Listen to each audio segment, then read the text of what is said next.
Okay. Okay, there we go. So, if you are watching this after the fact, VOD, video on demand, and I'm so sorry if you're watching these sequentially and you keep hearing me say this, jump a few minutes ahead. I always get set up with the live stream so people can hear and see me and I don't just live stream and record into the void. Skip a few minutes ahead, we'll get started with a Nodevember Day 7. Until then, there are two concurrent viewers, meaning the two people that are watching, if you're watching, you are 50% of the audience right now, and you have a responsibility. You have to tell me if you can hear me and if you can see me, because I do not get started until that is the case. So if you hear this, comment. The responsibility is literally yours. And then we can talk about Precious, which we'll get to in a moment. Okay. Remember, you have a responsibility. Okay, they're the 50%. That indicates they can hear me and probably see me. Okay, we're good to go. So, welcome everybody to Nodevember Day 7. It's special because at the completion of this live stream, that means that I've done a week of Nodevember, which it's been a long time since I've done that, and I want to do the full month. So, let's get up to speed. So, before we go on to prompt number 7, if you were there yesterday or you saw the video on demand, you know that we did riveted, and I actually turned it into a video render that you can see. So here was that algorithm for splitting panels, and it works on any mesh, and we did that even inset. It looks simple, but there were some things that were actually pretty hard here. So I've realized it into a render, and as always, and I haven't actually checked my website that it did this successfully, but as always, I'm uploading all those project files to cgmatter.com, so literally cgmatter.com, and then you go to the Nodevember files, and then if I did this correctly, yes, we have day 6 riveted. So you click this, it will download the file, and you're good to go. Additionally, cgmatter.com is important because I'm going to be most likely using some free nodes here. So some of the nodes I'll be using you can get without being a member or anything. So download this add-on, which will do the auto installation and updating all the time. Other than that, I think we're good to get started. Okay, so here is the prompt. So Nodevember Day 7. Precious. Now, I struggled with this one because every schmuck, every blender-wielding schmuck on the block is gonna make a Lord of the Rings thing. They're gonna make the ring, and that's fine. But that's simpleton thinking. Okay, do you really want to make the thing everybody's making? No. And then what is the next option? The next option is to make something like jewelry, something shiny. However, day 8 is bejeweled. So I was thinking about this. I couldn't figure it out yesterday. And then on the drive home today, drop off the wife at work, on the drive home today, I figured it out. So what did I figure out? Well, precious means, just like to me, it means sacred and delicate and important. And there's nothing about that isn't necessarily jewelry. So, big reveal. WALL-E, the movie. I assume you've seen it. There's a wasteland and WALL-E has to clean it up, but then he finds the one plant that indicates Earth is once again fertile and habitable. Okay? Here I have some images. There's a weird video of me. This is what we're going to be making, and it needs to be so precious and so delicate, that kind of curl. And maybe we'll even do a growing animation, but I think the best representation of what I want to make is right here. It's going to have the soil and the plant coming out of it. Okay? So that's the goal for today. We're not going to be the common schmuck, okay? If you make a Lord of the Rings ring, I just want you to know that you and everybody else are doing that. Okay. Let us begin with Nodevember, Day 7. Get ready. Here we go. I'm going to be using Blender 5.0, 5 days until release, And I should mention, I know people know, I'm always a day ahead. I know it's day 6. It's November 6th. I got to be ahead so that I can't mess up, okay? It will give me a buffer day. So I'm going to save this for day 7. Nodevember, day 7, precious. Do I wing it with idea in mind or make rough plan? Well, I just thought about it earlier today on the way home. Okay? No plan, just going for it. So, how do I plan to make this? Well, there are going to be 2 components, and I'm going to get my image reference ready. Specifically, this one. There's 2 components. There's obviously the delicate plant, which I might model, or I might model it in a way where it can grow and the leaves can unfold. So there's that. And then there's also the dirt, okay? And it's not necessarily easier to do one or the other. But I think what I ought to do is I ought to make the dirt first such that the plant can come out of it. Okay, so I want there to be some kind of connection point. If not, the soil gets displaced a little. So that's the goal. Starting off with the pile of dirt, what I'm seeing is I'm seeing like a mound. I'm seeing a mound full of little particulates, little dirt particles, some wood chips maybe. So I need this kind of mound-like shape. And how do I intend to do that? Well, I'm going to start off with a grid. I think is probably the logical way to go. Let me just turn on snapping. I'm going to start off with a grid, and to make a mound, there is a equation you might know. It's called the Gaussian distribution, okay? And you can do that, and that's fine, but we're just going to approximate it. So I'm going to make 100 by 100 vertices, so I have some like resolution to work with, and I'm going to set position such that I can offset the z component by what? By some function, okay? Okay, so I need to look at this going from left to right. I'm going to take my generated coordinates node, cgmatter.com. This will give me the generated coordinates, normalized 0 to 1 on every axis. If I take this x and I run it through a color ramp, weird way to do it, but I'm going to do it. I'm going to make it black, black, and in the middle where it rises, I'm going to make it white. If I connect this now, you're going to see we have this. So part of the way there. How do we get this to be nice and smooth? Well, this is where the interpolation comes in. So here's ease. That's already looking pretty good. What about B-spline? No, ease. So this is a good way to visualize actually what these interpolation modes do. And then, of course, I need this to be on both axes. So I'm also going to do this on the y-axis. So now you can see we can go in either dimension. And then to combine them, multiply. We'll see if that's the way to go. If not, we can do a minimum, maximum, smooth minimum. God damn it, no. Multiply as a float. Like this, like this. Oh boy, we got the mound. And this overall can be scaled. Okay, it can be scaled. The next thing I'm seeing is that the mound kind of has a circular thing going on here.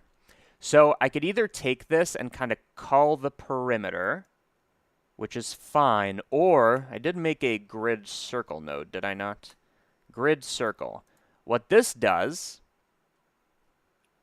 in theory, I guess I got some of these parameters wrong, but it should. Did I not delete geometry top of the cone? Weird. Weird. Why is that the case? It should give us better geometry for what we're trying to do. So wait, I have my cone, and then I deleted the top, right? Is it the bottom? Is it the side? Weird. So I'm going to take the bottom and invert it, I guess. So that node I need to fix. Okay.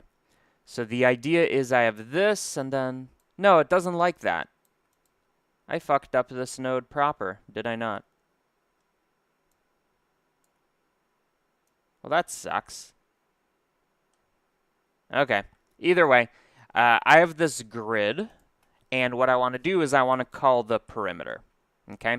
So what I can do is I can treat this as a looking at the top view, and I look at the distance of each point from the origin, and I call based on length. In other words, I take the position, I get the distance from the middle, which is the same as the length, and not just the position, but the position projected down on the xy axis. So get rid of that z component. And if that length is bigger than some number, it's very far away. In that case, I delete the geometry just like that. And now we have this expansion ring. Yeah? Nice. Now. We're not just happy with this as our mound, even though it looks fine. What I need is it needs to be this kind of like organic perimeter. So in other words, this kind of like length cutoff does not cut it. Doesn't cut it. So what I'm going to do is I'm going to create a noise texture, which is going to look like this. And this is going to define our cutoff. Okay? So I'm going to normalize this field. So it goes 0 to 1 nicely. And I know there's this normalize button here, but this is whack, okay? I think it normalizes it -1 to 1. So I'm going to normalize field, and then I'm going to map range such that we want roughly 0.5, so let's go 0.4 to 0.6. Connect that here. And now we have a more interesting shape that, I can make this a bit bigger, so that we have a bit more space to work with. There we go. It makes a more interesting shape that is dependent on my noise. So what I do with that is up to me. And then I want this to be kind of like that. So we can say that that is our mound, and all of this, you can see there's this jagged edge, which I think ultimately won't matter. But what I can do is I can blur position over a few iterations, so this is one obvious way to do it, or since really all I want to blur is the edges, I made a boundary node. Is bound, what did I call it? Edge is border edge, that's what I called it. What this outputs is the boundary, okay? And then you can kind of treat this as the weight of the blur. So now we have the blurring, but unlike before, it doesn't blur everywhere. And maybe this in itself can be blurred, strangely enough. Okay, cool. So I'm going to make this a little less detailed, a little less rough, and there we go. We have our mound. So let's take this bad boy and clean it up. So we got our XY going through our color ramps, which I'm never going to touch. That gets multiplied, and then multiplied by some kind of overall scale parameter, which I'm going to keep exposed. That isolates the Z component, which will ultimately shift up our grid, which I can make higher resolution.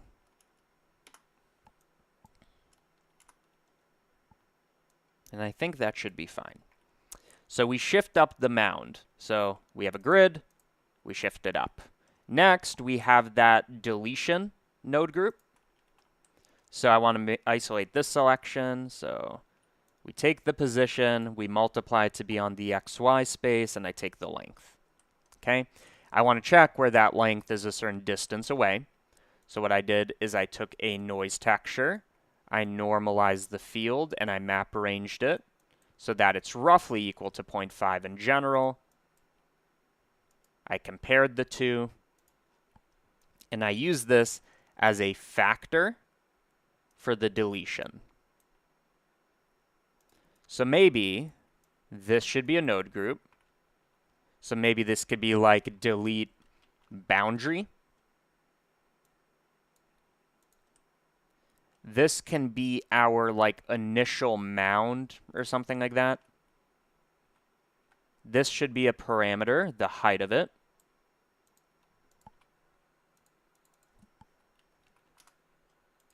And we can call this mound. Or maybe like initial mound, because I might turn all of this into one bigger node group. Okay. So I delete boundary, and then I blur the position, which can be thought of, if I can figure out what is going on here, that can be thought of as smoothing, where we care about the number of iterations. Okay, so we have our mound. Next order of business is to take this and make it look like dirt. What did I study in college? Math. A lot of math, a lot of math. Pure math, if you care.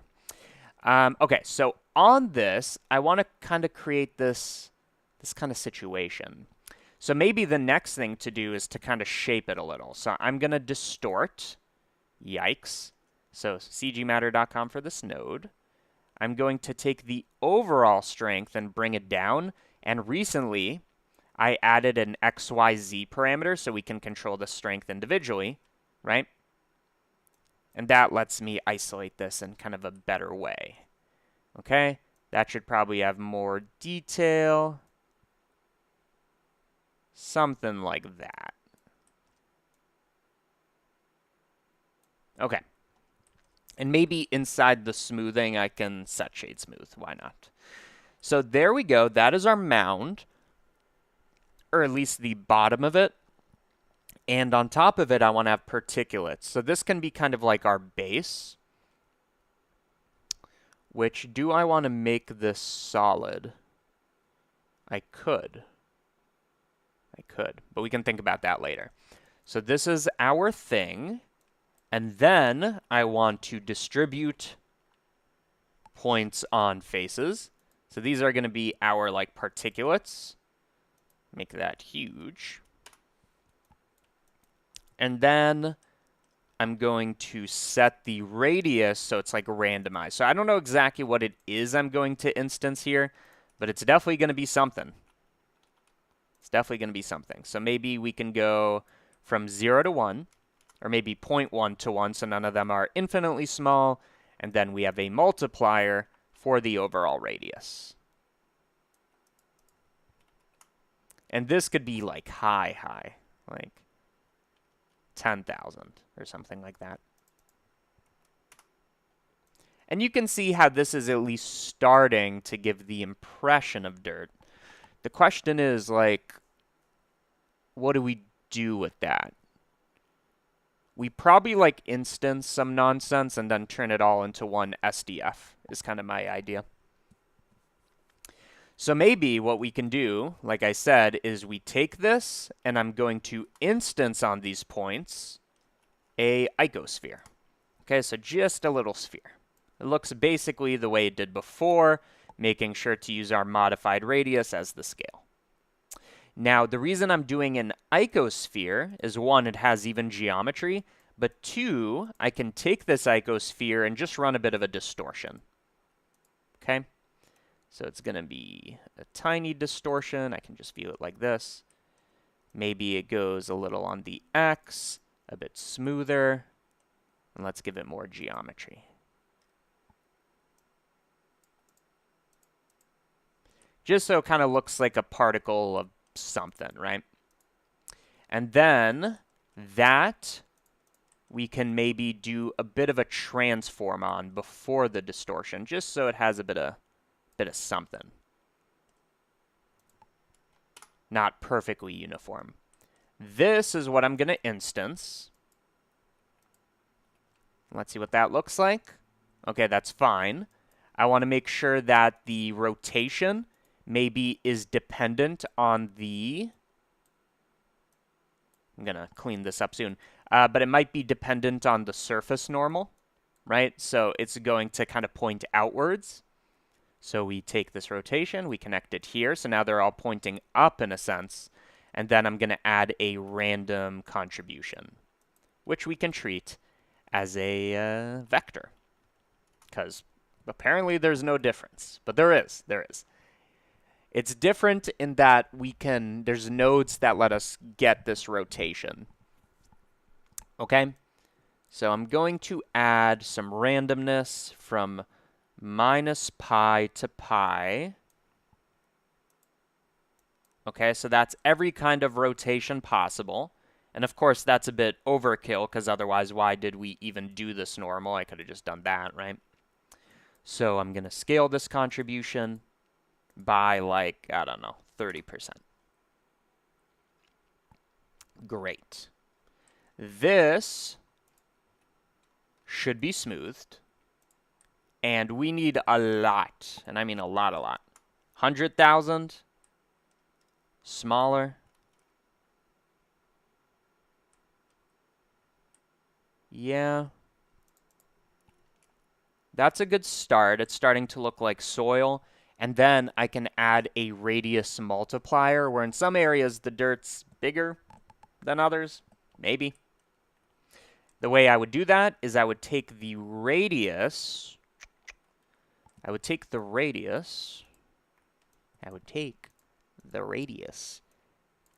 And I would multiply it by another contribution defined by like a noise texture or something. And because this is going to stay still, I don't really mind that. Okay? I'm going to normalize the field. Again, I understand that there is a normalized thing. I just like it going from 0 to 1 by default. I'm going to map range so it can get as small as 0.5, maybe 0.2 for visualization, and then something like that. Okay, so maybe it can go from 0.5 to 1.5. So it's subtle, but before and after, right? There's just some areas of something. Yeah.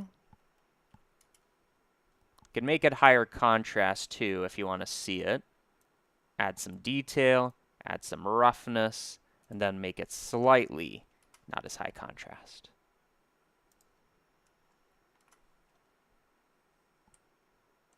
Okay, so that's starting to look like a dirt mound. And do remember, I'm going to combine all of this in a bit. I think another thing holding it back is right now all of these are the same. In other words, I'm instancing the same thing over and over and over again. So why don't we make two versions that it can pick between?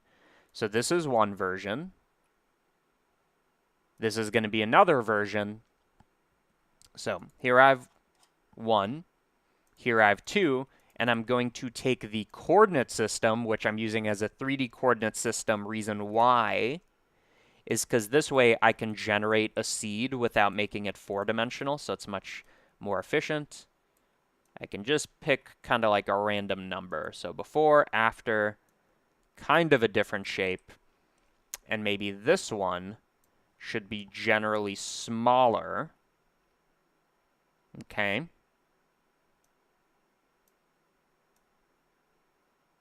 Like that.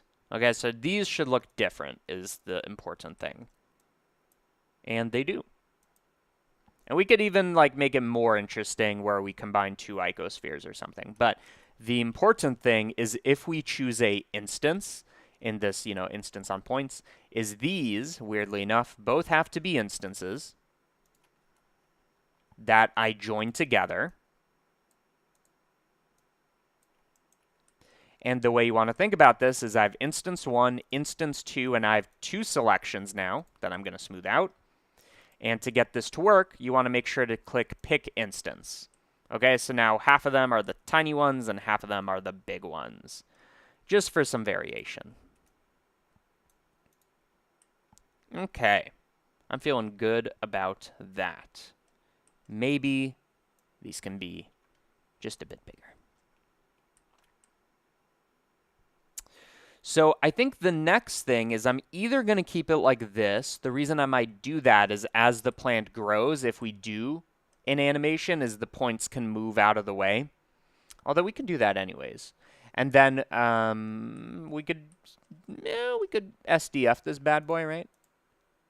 So realize instance, it's not happy about that. Why is that the case? Because we're at 27 million. What if I decrease the number of subdivisions? So just setting this from 4 to 3 saves us 10 million verts. Let's do it again. Now we're at 7 million verts. And since we're going to add a layer of noise anyways,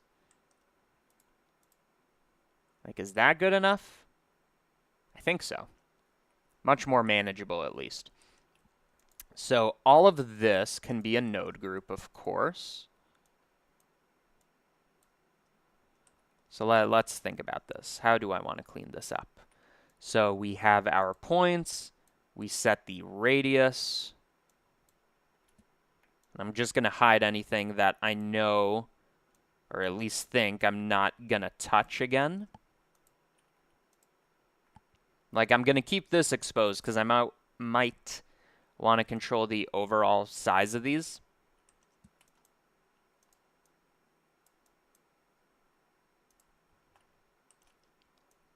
That should be here. We set the radius.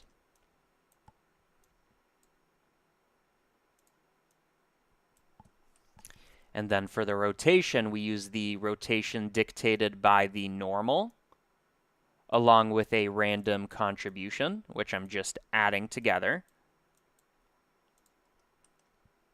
And then for these, we have two different instances that represent our two kind of versions.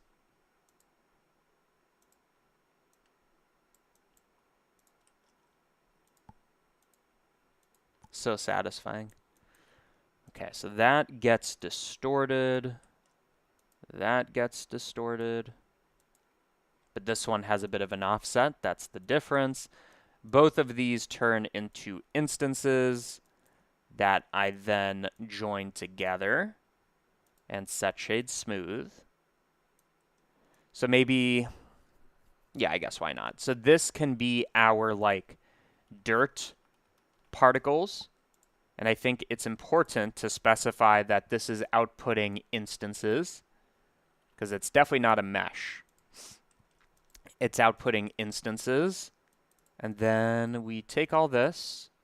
We actually instance the things. We don't just dream about it. We do it, baby. Okay. Something like that. And then something like that.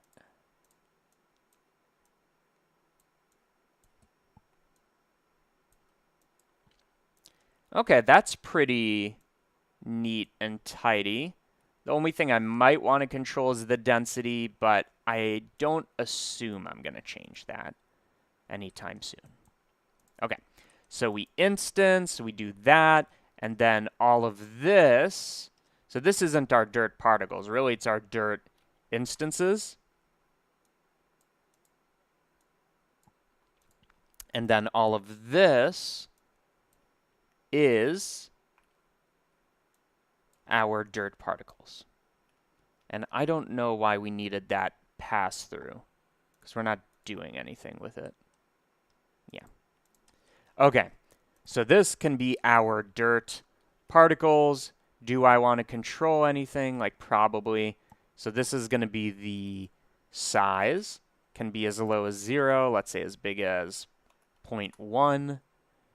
We have the random rotation variation from 0 to 1. And probably just the number of instances, right?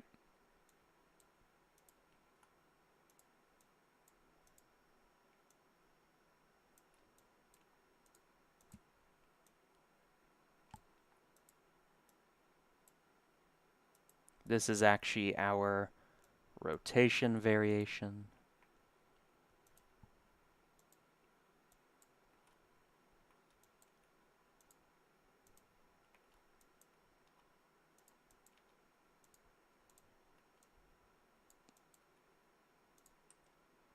Okay. I think that is neat enough for our purposes. So this outputs our dirt particles. So maybe let's specify that. Dirt particles. This takes in our instances. And in fact, instances them. And then I think that's it. Okay, so what do we have?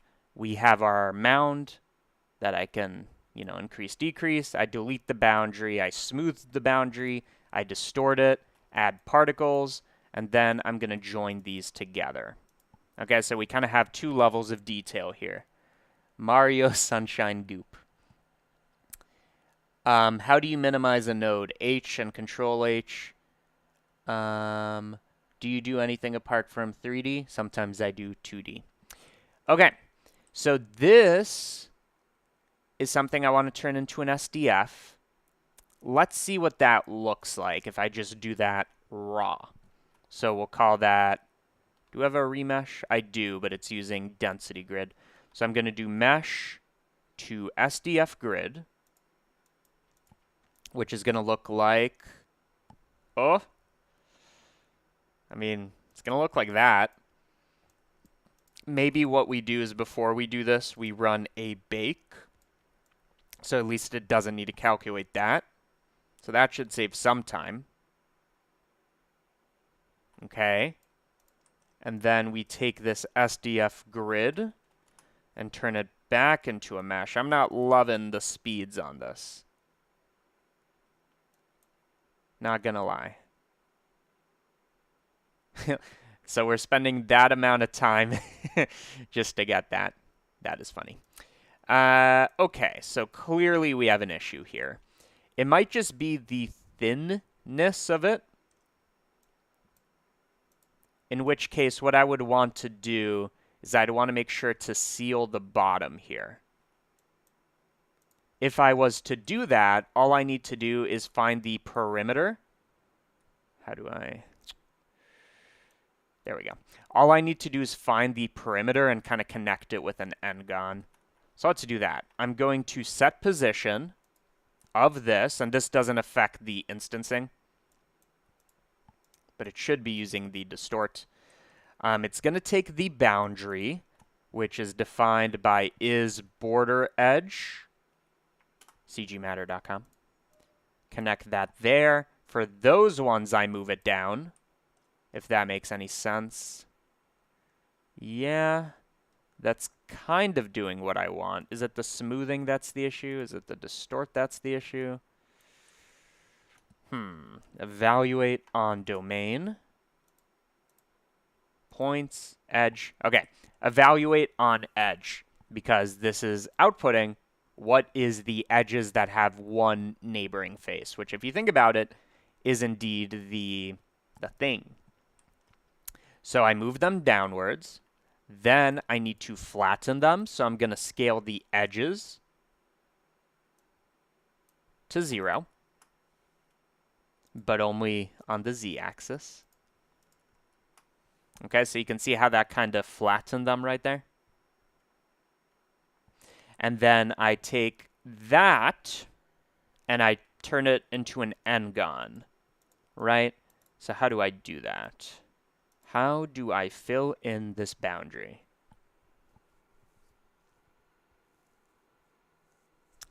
What I can do is I can turn it into a curve. So basically, I'm going to use fill curve because that is the n-gon creator. Okay, so mesh to curve, but not everything, just this selection. So now we get this boundary curve that can be filled in. Although one kind of quirk of fill curve is it always projects it upwards, which is fine. Do I have a node for this? Which is fine because I can reset the position to use the original. So basically, this moves it up and down for some reason. Maybe I'll make a node for that. But to fix that, all I'm going to do... Oh, wait, no. I have a get position node, don't I? Aha! I'm going to get the position, and then I'm going to put it there. Okay? So before, after, this, join them, Let's make sure the face orientation's right. I'm checking because I know it's not.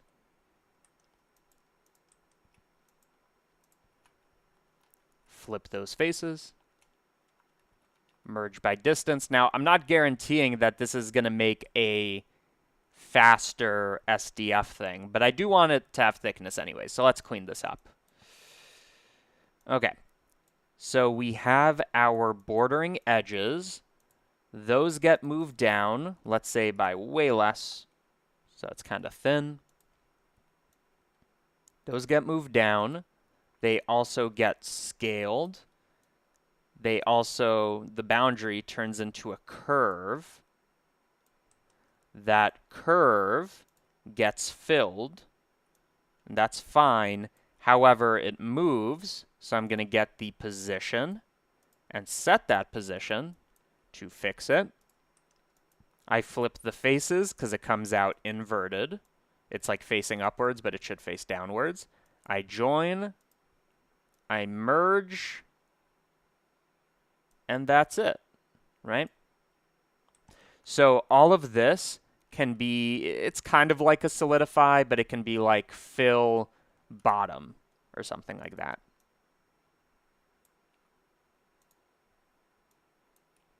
So in other words, what I've done here, which seems pretty complicated, but it's not really, is I've taken this and I've given it a bottom, okay? Now, I'm not guaranteeing that, you know, instead of this and this combined, I join these two. I'm not saying that's going to be any better. I think the issue is it's just the amount of raw geometry, if I had to guess. And do I want to? I could. Maybe I should. But either way, I have that. That I'm going to bake. And I believe this will still be slow. If anything, it might be even slower because I added geometry. Yeah, it's funny how much time it uses just to make that. Tells me it's probably not the way to go. And I don't even necessarily need to merge them. I just like to. So what if I take these dirt particles and I bring down the icosphere even more, at which point it's basically a sphere. But let's see. I bring it down by 1. Let's make sure we're viewing this pre-baked. So before we were at 1.8 million, now we're at 1.2 million, now we're at 500,000. So that's almost like a 4x saving. I'm going to bake. And now I expect this to be a bit faster. Not necessarily usable, but faster. If I take the voxels, well, first of all, I'm going to bring down the threshold so we get the max amount of detail, such that when we bring down the voxels,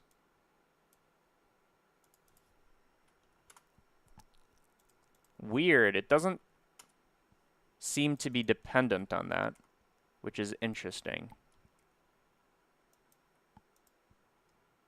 Okay. So that wasn't the expensive step. At least not yet.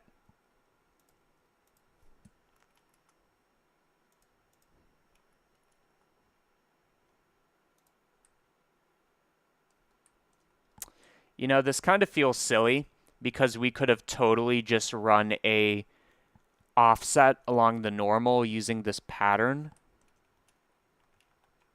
But again, we only have to do this once. But it does feel kind of silly, doesn't it? What if I divide by 2 one more time? I expect that to be pretty slow. Yeah, but it does look pretty good. You can't deny the facts. And then on top of that, so I'm going to run another bake node so I don't need to do it again.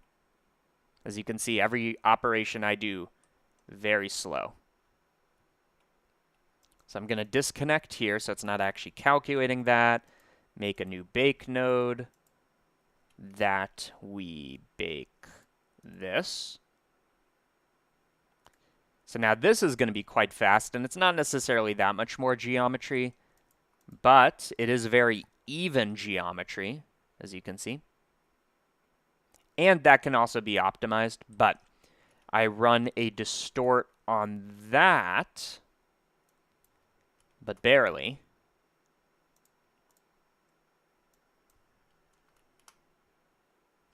Love it. That should have more detail, more roughness, and most importantly, be much tinier. So let's see, before, after, nope.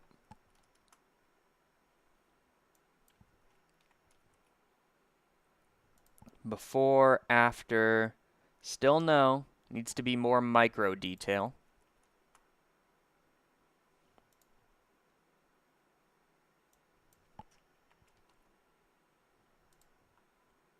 Okay, now we're starting to get somewhere.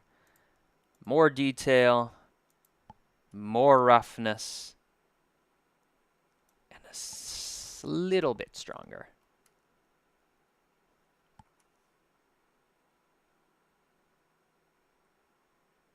Okay, so before and after. And part of the reason this looks so intense is the cavity mapping. But that's pretty good. That's pretty good. I'm going to go back down to a lower number, though. Was it worth the while? But we did it. What is an SDF? I think you need to change the voxel size in the mesh to SDF grid node. You're welcome for the help. Detail to max. You're right. It will compute a little slower, though. So to answer your question, what is an SDF? I want you to imagine that you have a circle. In 3D, that will be a sphere. But you have a circle. And now what I want to do is, like, for every point on a grid that the circle's inside of, and really it'd be three-dimensional, I want to know how far away is it from the circle. Okay? So this point right here is maybe 1 meter. This point right here is 2 meters. This point right here, which we consider on the interior, is -1, and then -2. And very importantly, the boundary is SDF equal to 0, because that's the distance it is from the boundary. Why do we care about that? It's very convenient to do certain operations. Okay, you can join meshes quite easily, whatever, but it seems to be faster than the mesh density grid, which is what I care about here. And then, funnily enough, if that is a word, I can take this, okay, and run one final detail pass. Okay, you thought I was done?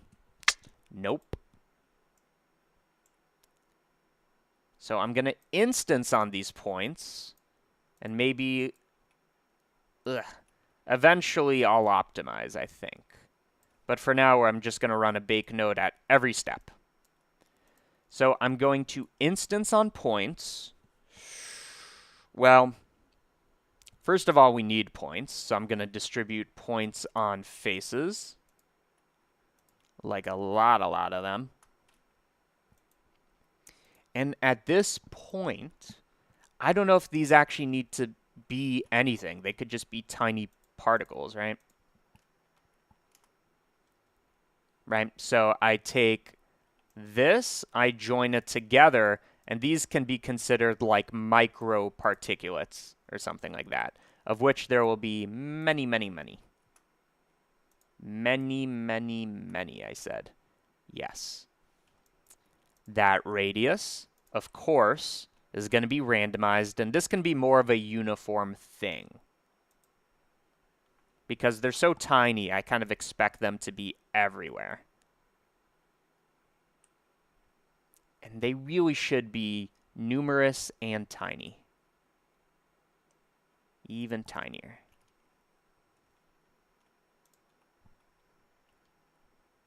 And let's see, how many points is this?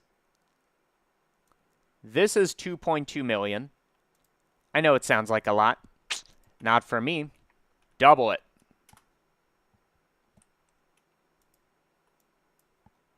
Oh, that sweet, sweet micro detail. It could be done in a shader. Probably is better to do it in a shader, but not for this guy. Okay, let's just see vaguely what this looks like. So I'm going to do a cycles render, which should be quite fast, honestly, like surprisingly fast. And then to see that result, I need some lighting, which I'm going to use the sky texture for, at a low angle, and maybe a low intensity. And this should look hyper detailed. It does, but it's also really hard to see.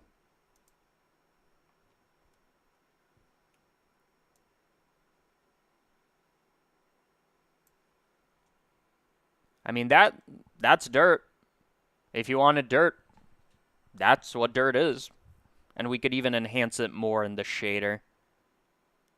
But especially remember, this is going to be a tiny soil pile, which makes you think, why did I put all this detail in? But it's going to be a little tiny soil pile. And we might edit that later.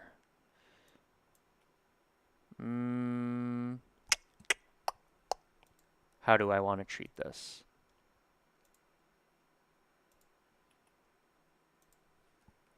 It's just that the sun is so bright, like really.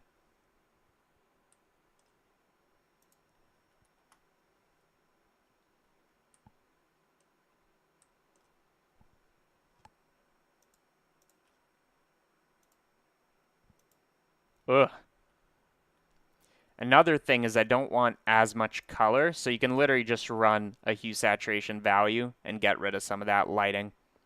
And I guess another thing is this does not have a material that we could make darker. So let's do that. So at the end of all this, I have a set material. That material can be called dirt. And now we have something we can actually manage. So we make this kind of like a dirty dirt color. Dirt is about the least reflective thing you can have. So high roughness, low specular, lots of diffuse, I think.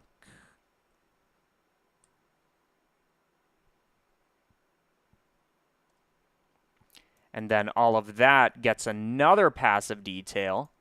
Can you even see these particles? Well, they're there. That gets another passive detail, and I wonder if I can get random point colors. I can get random point colors. But important to remember that the mesh itself underneath this is going to be black. What if I looked at this? Does this give anything? It does.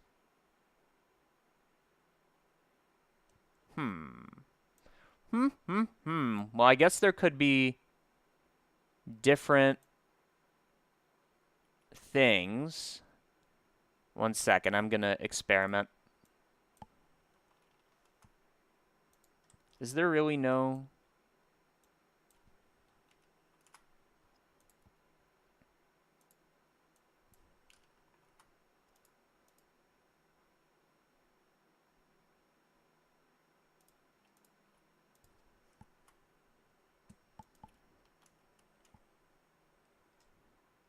Okay, so what I did here, not the cleanest, but what I did here is I isolated everything except the point. So what was my logic? Well, if something is a point, it would have some position in the point info node.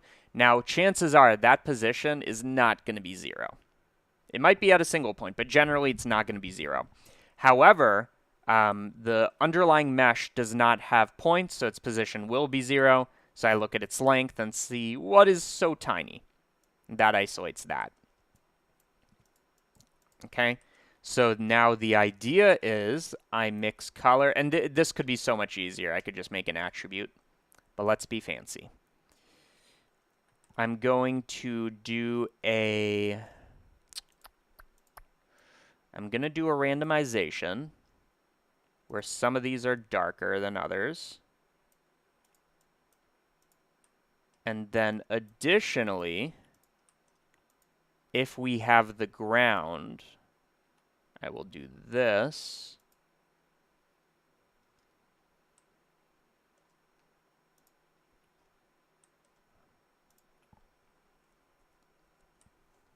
This is such overkill.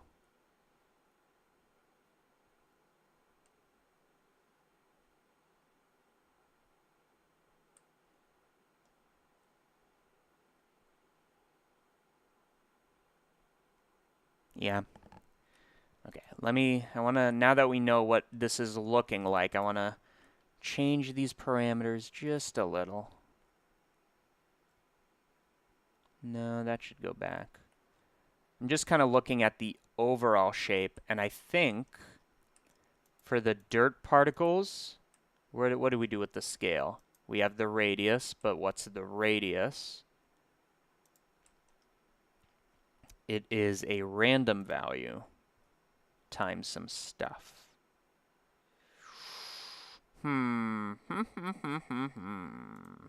want more variation is what I'm thinking. So maybe this could go super low as compared to what it was before. If I do that, I need to rebake every step along the way. And then once we do that, we'll actually see the change. So here we go. That did nothing. That did nothing because I think I have to clear it first. So I'm going to delete the bake. I'm going to rebake. I'm going to delete the bake. I'm going to rebake. Good. I'm going to delete the bake. I'm going to rebake. Let's see.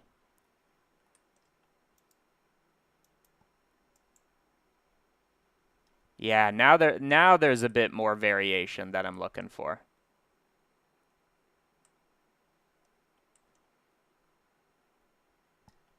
So there's some kind of flat areas. There's some super dense areas. Do I want to take it further? Well, right now we have a random value that effectively goes 0 to 1. What if we bias this? So I can do it like this. What if we bias it so that it isn't just 0 to 1,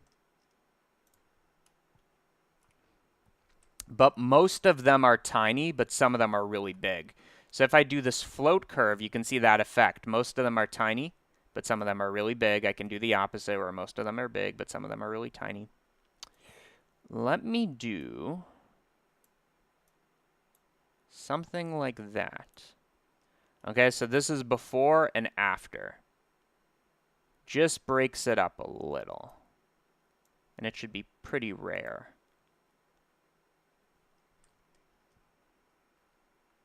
Yeah, I think that will make it look more like dirt, I think. Do I have a plan for every episode of Nodevember? Not at all.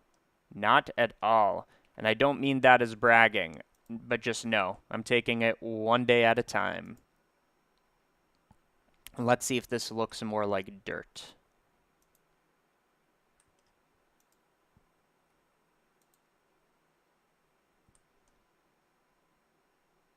It does, minus the fact that these are so smooth.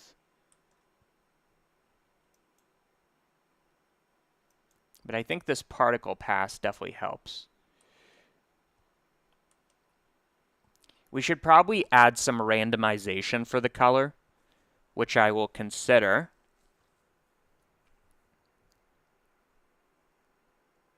Let's consider it right now. So I think one thing that makes the dirt look dirty, dirt, is you can see most of it's brown, but there's little specks of white. Okay, and those are rare. So rare. So I have my dirt particles. What if I delete random ones? Okay, so the ones that are left over, oh, but they should probably be by size, shouldn't they? The big ones have a bigger chance. Yes. Okay, so I'm going to separate geometry so that we can get the big ones. Those are the ones where I take the radius, I normalize it so it goes 0 to 1. Okay? It goes 0 to 1, and I want the ones that are really big, greater than 0.9. Huh. It worked wonders, didn't it? Let's see. What is the issue? So I took the radius of these points. They are not points. They are instances. So these are the points. So now it should work. You'd think. So these are the points. You distribute points on faces. Those are indeed points.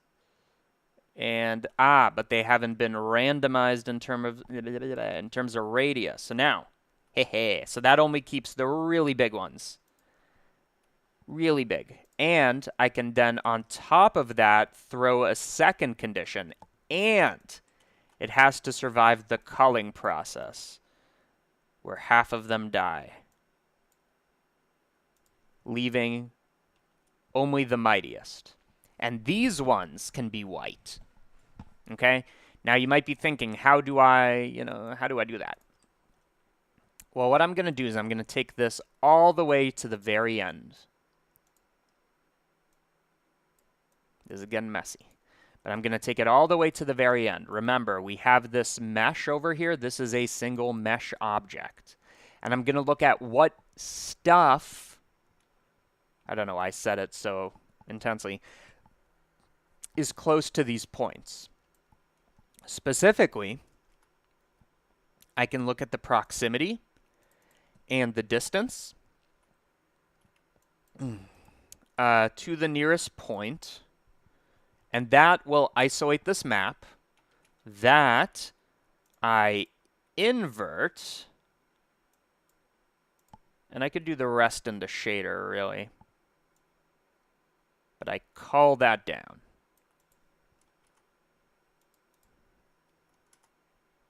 Okay? So these could kind of represent different areas. And then, of course, it's looking quite messy. So a way to fix that is instead of randomizing like the distance, although, let's actually try that. So right now they're seeing which ones is a distance of 0.1. What if I randomize that? So noise texture, I like my normalized field. And instead of going to 0.01, what if that can go from 0 to 0.01, like that? Okay. And additionally, what am I missing? It should be a bigger scale. Does that make any sense?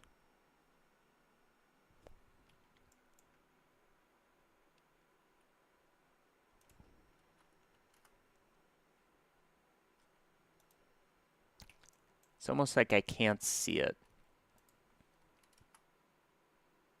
There you go. I think it just has to be a tiny scale.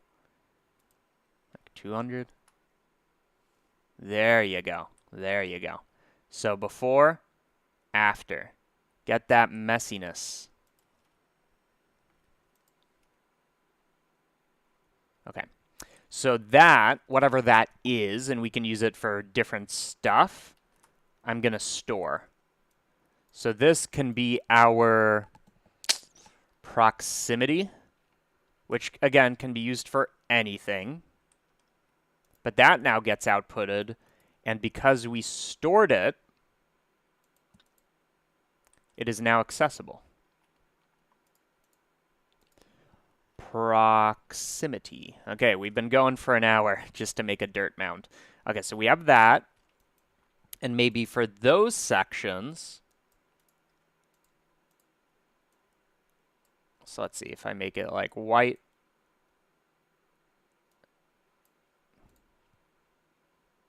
Yeah, we isolated the big sections. We did.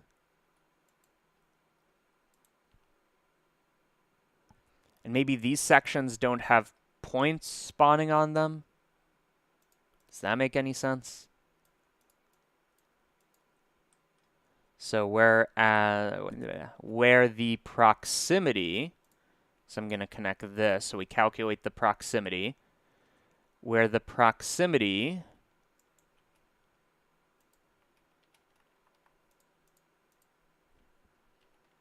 so I only want to spawn where the proximity is equal to 0, right?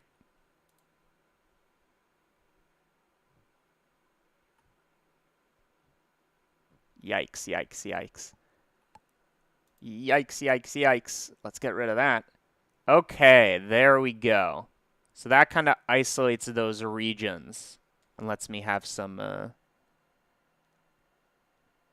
Thank you for saying it's a beautiful interpretation of Precious. Okay, so now we've isolated those chunks. And again, the question is, what do we do with them? Well, these can be little bright spots. Okay, and this is geometry based. We will do like a, a randomization pass. Okay. So you can see here the dirt. So this is from Wally, which means the dirt is very red most of the time. Yeah. So what if we do the saturation? This can be based on like, a general noise texture that I normalize. I think that goes from -1 to 1, right? I think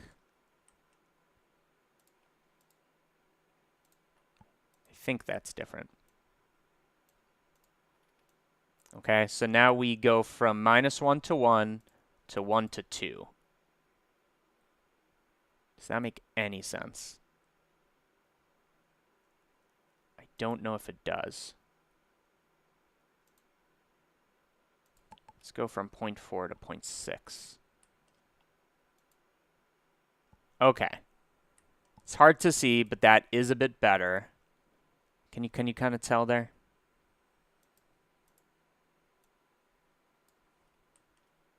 So before and after. Kind of hard to see. If I make this slow, you'll see, right? And now this dirt looks quite Martian. Before, after. And it's got those white little poop nuggets, kind of looking like corn. Okay. That's quite intense. Before, after. Yeah, that adds a lot. 0.45 to 0.55.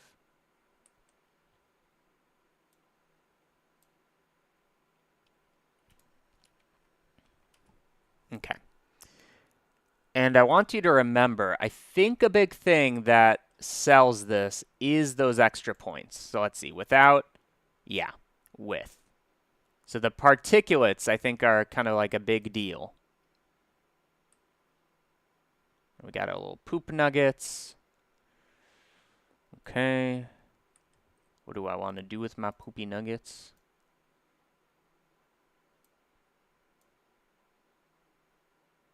Like, how much do I want them to pop? Yeah. Yeah. Okay. So that was a lot of work, huh? Just to make this dirt. Let's bake a lot of this down. So we have our points. I look at their radius, and I keep the big ones. And I also run it through this threshold. It has to survive both. Those ones are allowed to survive. And the ones that survive, their purpose is to find the proximity so that I can make kind of like a color map here. And like note, I can totally bump up the radius here to increase kind of the area of effect, but I think we picked something quite good. Right? Whoops.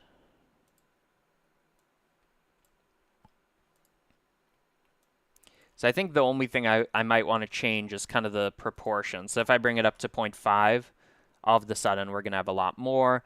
And if I bring down the radius, now we'll have a lot more. Right? Which maybe we want.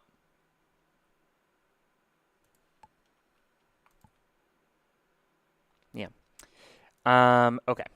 So that gets compressed.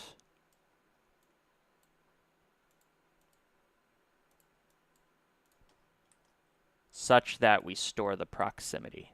Okay. So all of this, its only purpose in this life is to store a proximity map,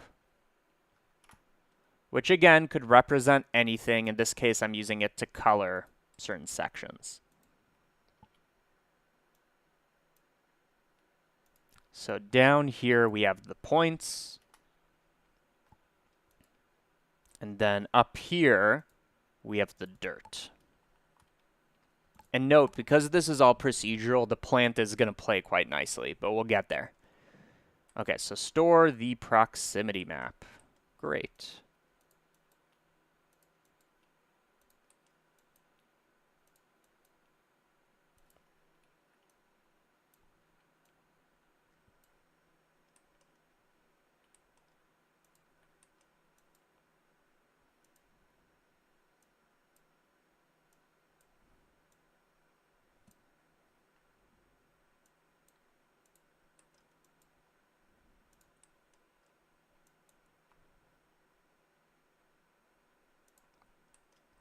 Okay, so we store the proximity map, and then we partly use that to distribute, in that I don't want points where the proximity is equal to 0.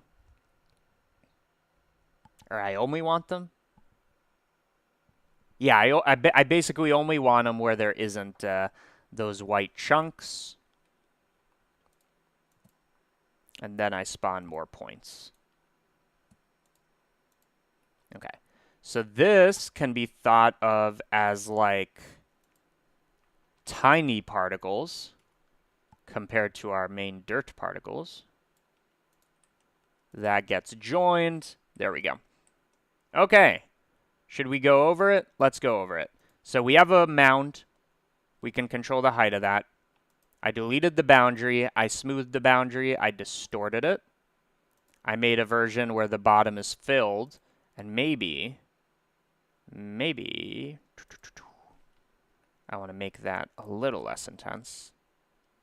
But make sure that it covers everything. Okay. We filled it, and we created a particle pass and joined it. Okay? And let me just rebake this. That gets turned into an SDF, so all of this is connected. And I guess, since we're only doing this once, I'm going to up the detail on those icospheres. Just this one time. I think it's going to add a lot of compute time. Like a lot. But that's fine with me. So I'm going to rebake. I feel like that added 0 detail. How many divisions do you need for this?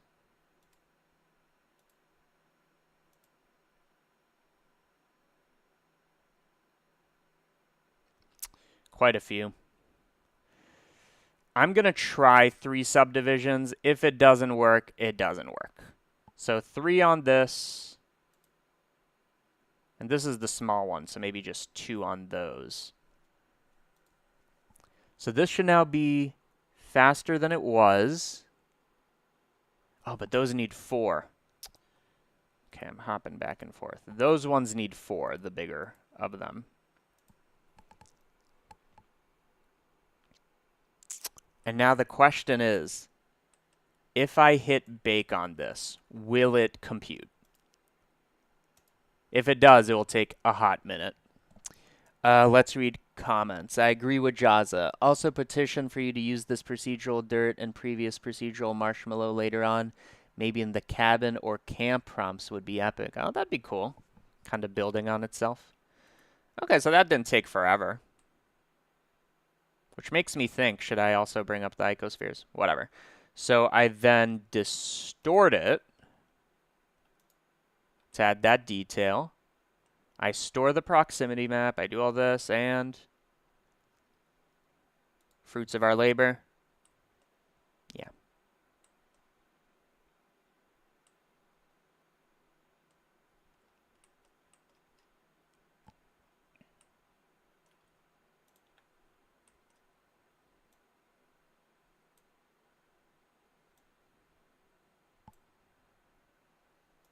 So I'm going to add a threshold for the size for what counts as a little poop nugget. And I'm also going to add a probability, both of which have to be satisfied. So let's bring that up a little. Or maybe let's bring down the size threshold so more types of sizes can exist, but at a lower probability. There are a good combination of numbers. Okay, so this is some highly detailed dirt. Do I want to do anything else to this before I do the plant? Yeah. I should probably add some bump mapping. So let's see, what does this look like? Let's see if it helps. So I'm going to add a normal map before, whoops, before, after, before, whoops, before, after, maybe a little, like a third. Before, after. Okay. Okay. Do I want to do anything else? Just kind of like free detail with the shader. If I Voronoi texture, I can take these fragments, which I'm going to make a lot of,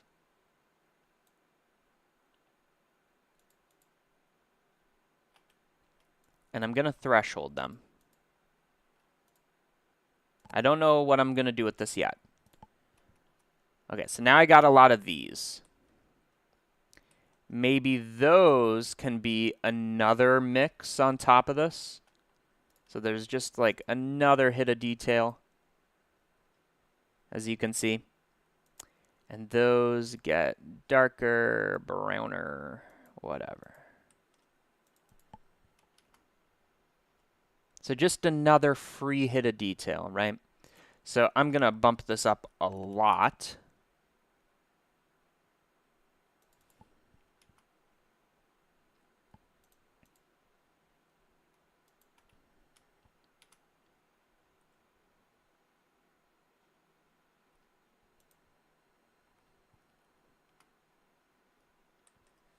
Okay, so before, let's do, so before, after, yeah, I think that's important. Just like that. Okay, we got to call it somewhere, so that's the dirt. What about the cracks from the dirt clumping? Don't make me do it. Don't. I'll do it. So this person's saying there's kind of like these cracks, kind of. We can at least approximate them. They won't really be specific to the mesh. But we do a distance to edge. Does detail not matter? It does, kind of. And then to distort these, we take the usual position coordinates, which it uses by default. Oh no, does it use generated coordinates by default? Interesting. Yeah. And I'm going to mix that with a noise texture, just adding a contribution with the normalize. Okay. And then the purpose of this is just to add some like distortion, so it's a little harder to find those lines. And that should probably just be bump mapping, right?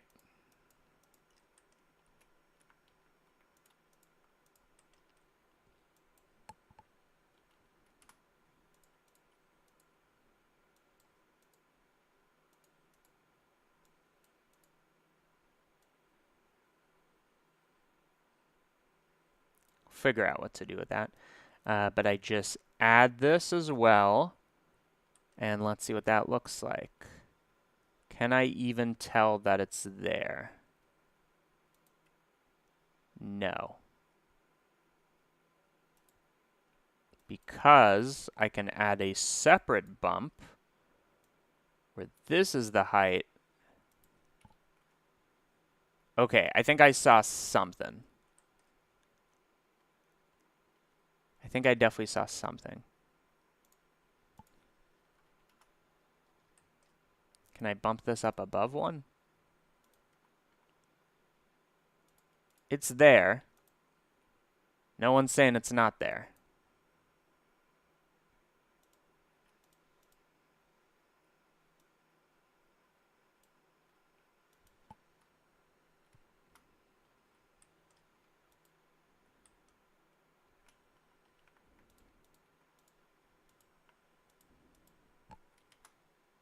That doesn't seem to matter, does it? Most likely because it's covered with the particles. Could I also use this to guide it? Yeah. Just very lightly, I suppose. Like, you can't even tell it's there, but it's there.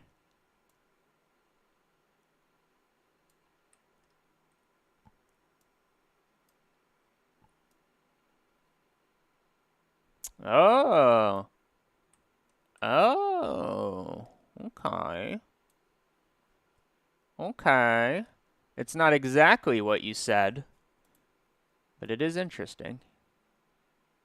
So it's kind of these clumping lines.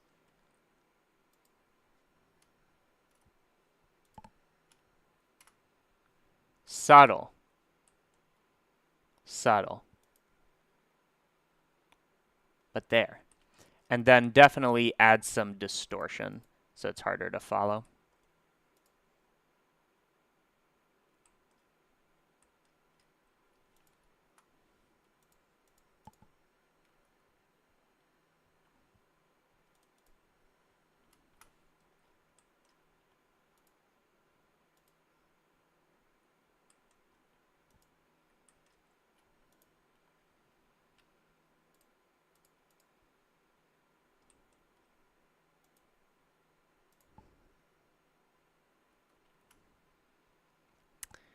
Yeah. This is some fucking detailed dirt.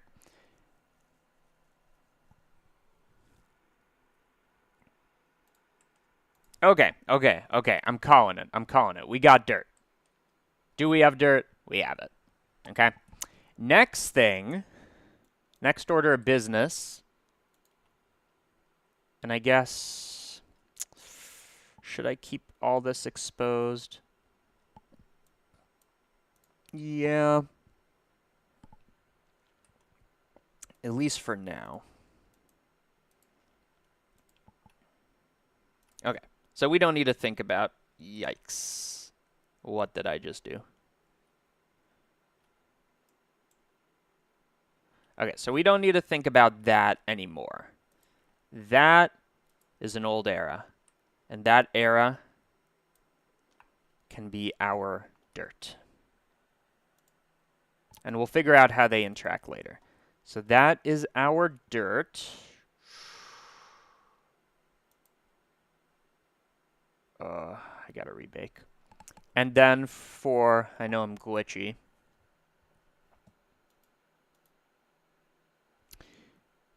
And then for the plant, it's kind of just like this curly-whirly.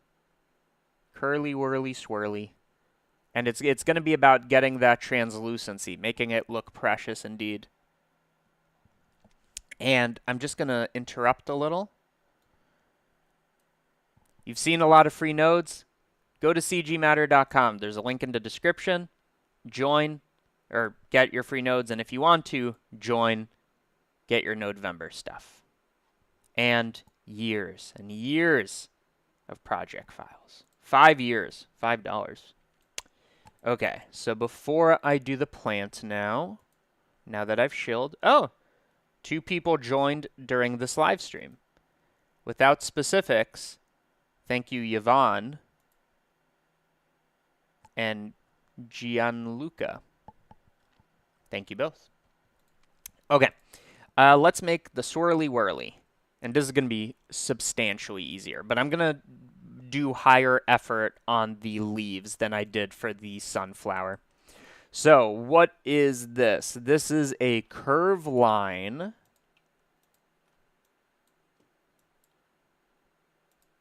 And maybe we'll do, did I ever add a curl group? No. Okay, so this is this. And we could either distort it side to side, which is fine, but I do want this kind of spiral up here.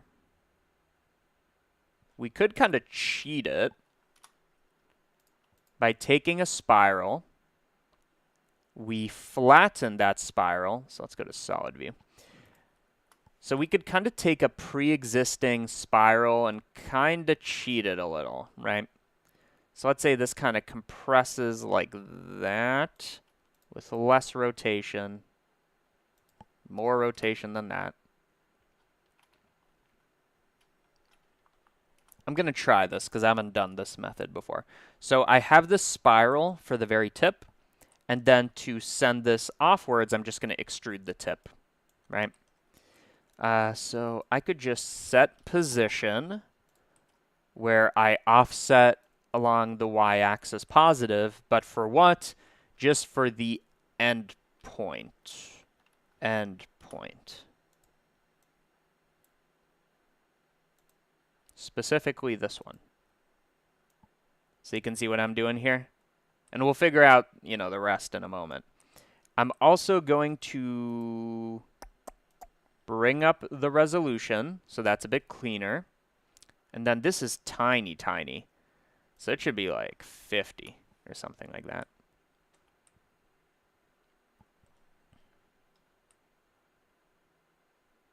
Yeah.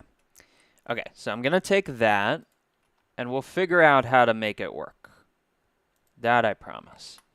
Okay, so we have this, and I somehow need to distort the whole thing, but kind of keep this thing on the top. And I don't think that's too hard. So I've brought this down. It's important to know, so I'm just going to instance to show the points, that there's not an even distribution of points, right? There's all those points at the top, but none down here.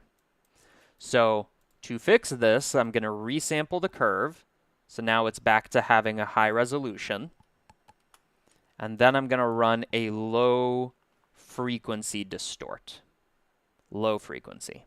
So I want it doing a lot on the X, not that much on the Z, and some on the Y. So low frequency means bringing down the scale. Like a lot. Like a lot, a lot.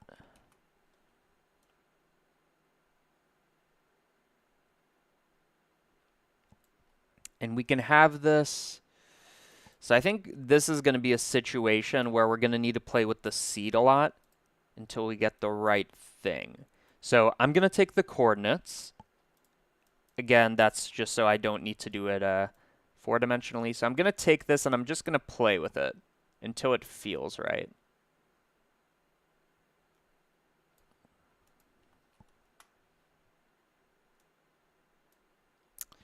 Although it might take a long time to do that, right?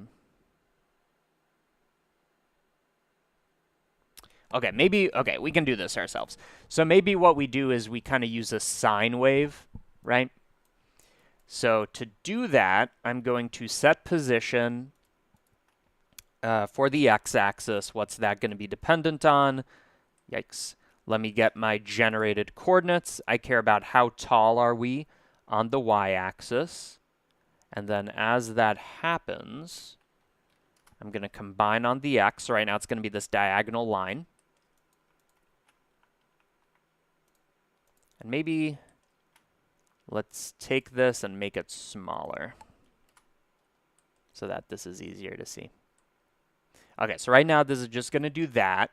But if I go along the y and do a sine wave, then we should get a sine wave. So take a sine wave, increase the period so it has time to wave, just like that. But not by that much. And it does kind of heavily distort the tip, which is distorted anyways. But that's fine. If I want to recover that, I can multiply this by the spline parameter. That will let me control. Yeah. I mean, I think that was the solution right there. That will let me control where it does and doesn't apply. And I can add a offset using addition. No, I add addition after, I believe.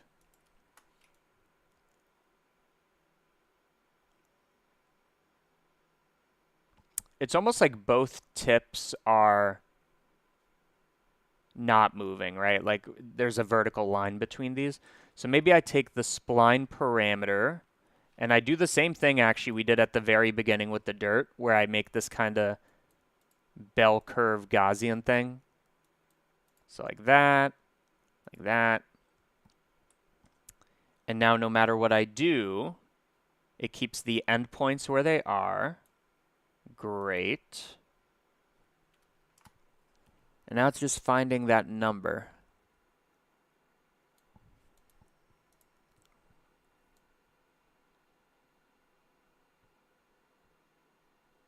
Should be really low frequency.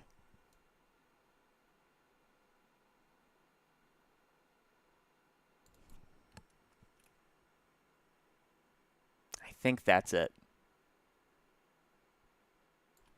And then we also multiply that a little. Yeah. Why not? Why not? Okay, great. I'm going to up the resolution.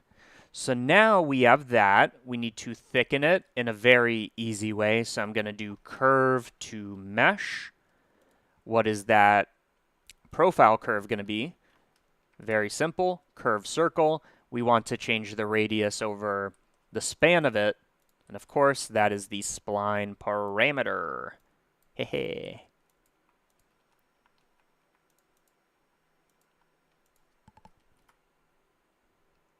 And I think we got to go a little overboard with how thin it goes, right? Because this is supposed to be precious and delicate.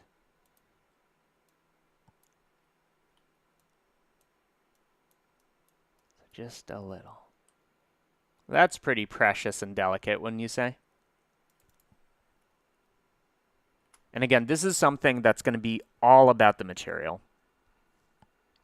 Okay, so we have all that. I'm going to transform it so it is facing up, just because my brain can make sense of that.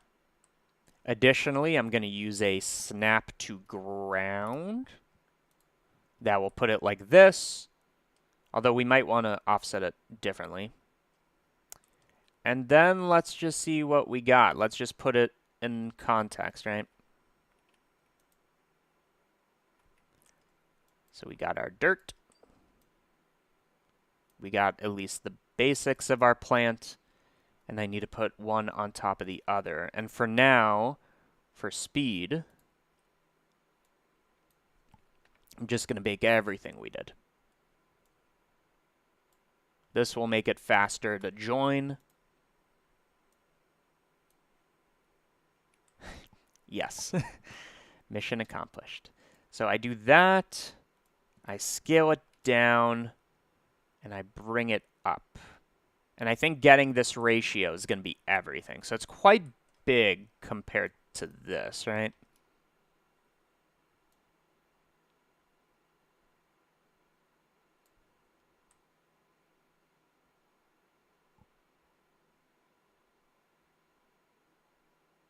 Yeah. Maybe less curl.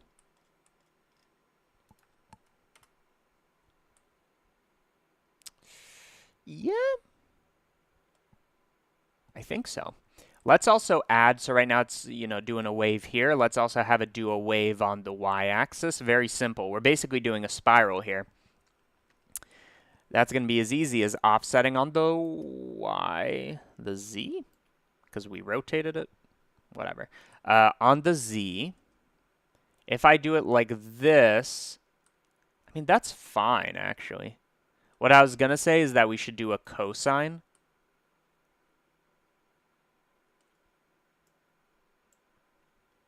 Maybe we will do a cosine. So I take all this. Well, no. I take this, this, this, this, but now instead of a sine, I offset it to a cosine. No. I'll just use the same thing. Okay, great. So we got the basics of this, and now it's just the leaf, right? Like, we can put little hairs on this, and we might, but that's pretty good.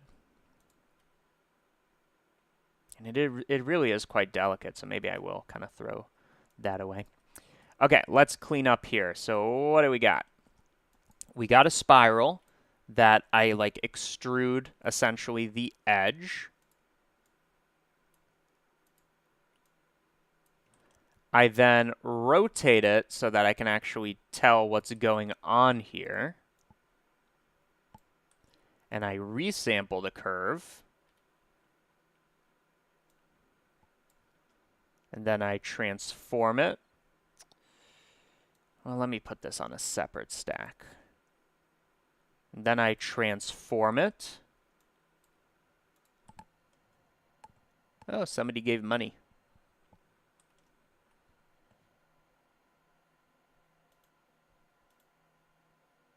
Let me show the money. How do I show the money?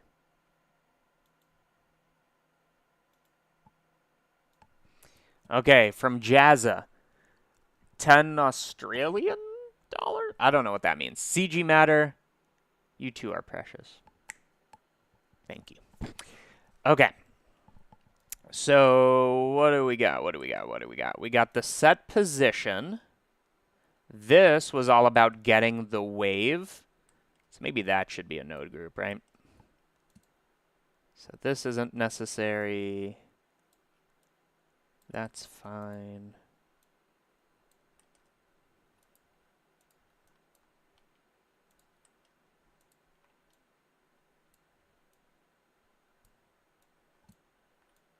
Okay.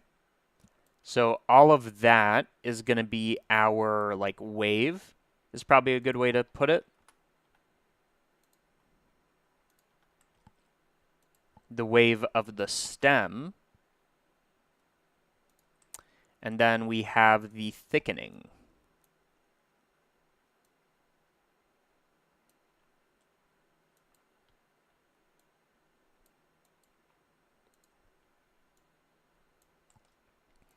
So all of this can be called thicken stem. What was this called? Stem wave. And I think thicken stem should probably have a parameter, because I might actually change that. So I can call this our radius. Then I transform, so it's kind of in the right place. Great. Okay, so spiral, this. So all of this is to get the spiral shape. Spiral extrude. Then we have all that. Okay. Feeling good about that. Okay. Next up is the leaves. Once we get one leaf, we have them all. Okay, let's take a moment to breathe. So here's my plan. If I make one leaf, and I do it well, like I do the veins or whatever, And then I can make a curling system that makes the leaf go like that. And we already know how to do that from the pumpkin tutorial, day 1 of Nodevember. And then we could just instance it, right? Because all these leaves are the same, just different radii, right? Okay, so let's do that.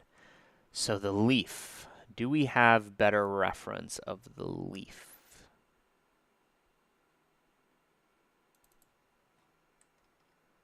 That's not that useful.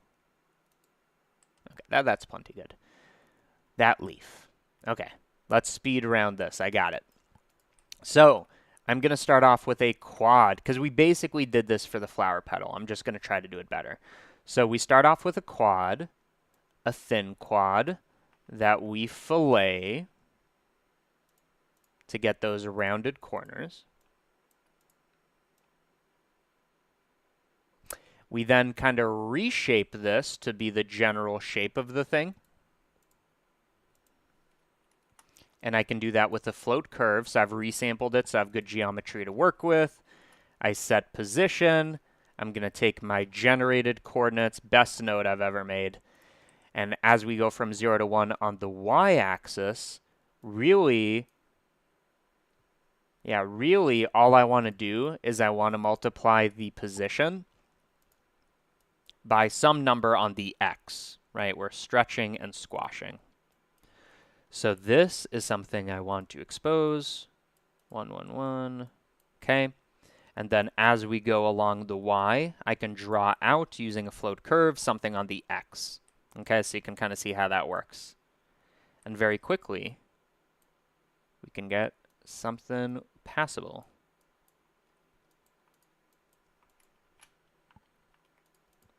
I'm going to widen this because this only goes from 0 to 1, which makes sense. Okay, so what's the shape? It's kind of like super wide, and then it kind of tapers in a way until it gets to 0.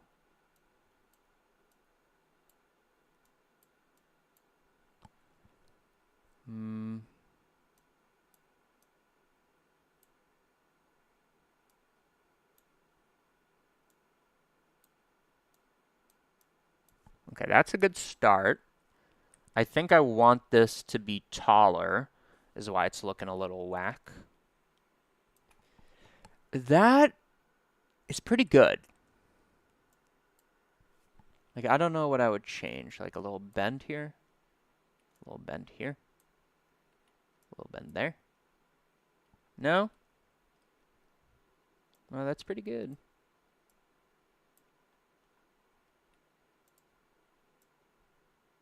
You can also slide it like this, which I would recommend.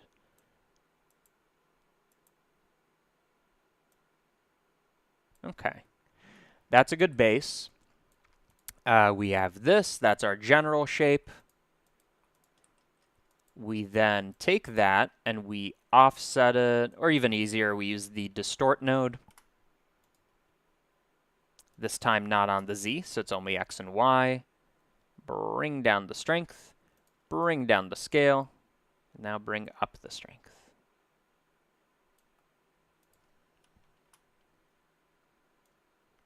That's a leaf. Okay, so we have the leaf. Yeah. I'm going to fill curve. And then this time, I think I am going to make it infinitely thin, because last time it didn't work for us to give it a bit of thickness. I might backtrack on that. But I want that, and I want these veins. Now, generally, these veins are a line. They're like a line with like pitchforks, almost like an inverted pine tree. That's the easy way. I have something cooler, and that's what we will do. So, ideally, I want this to be a nice grid so I can work with it. So I'm going to make a grid. How big should that grid be? I have a node for this, I think. Bounding sphere. Let's see. So what this does is it takes this and finds the minimum sphere, but importantly, it also finds that radius, which I multiply by 2. So I'm just trying to get the smallest grid that is necessary. Yeah. Okay. I take that, I make it 100 by 100. And what I effectively want to do is I want to take the properties of this grid, this nice uniform thing, and basically make it only on the leaf. Yeah. So what I can do is I can take this curve, I can solidify it. So now this has thickness, and I'm going to move it down a little. And then we can cut one from the other, at least in theory. So I take this and I cut out the leaf. And by cut out, I meant intersect. So one of these. One of these will work.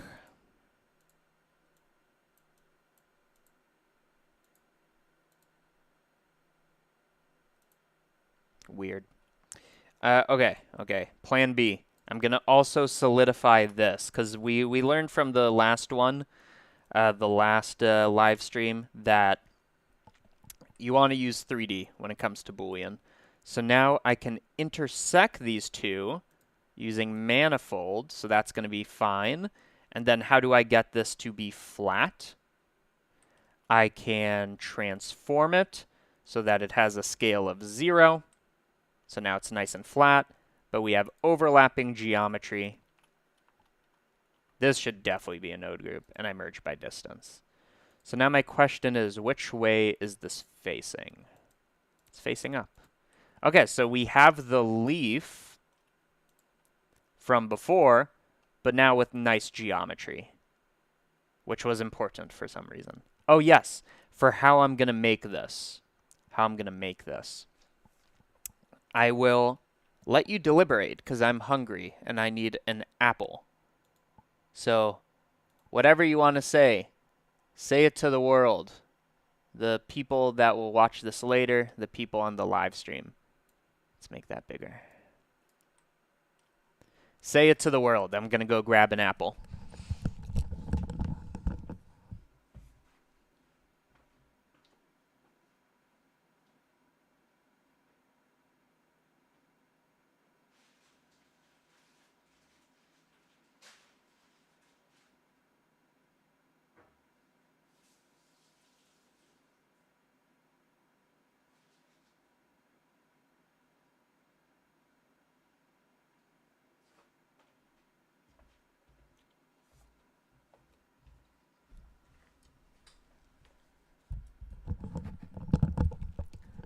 Okay, so I just need a few bites to eat. I'm going to mute myself because I know it's an annoying sound.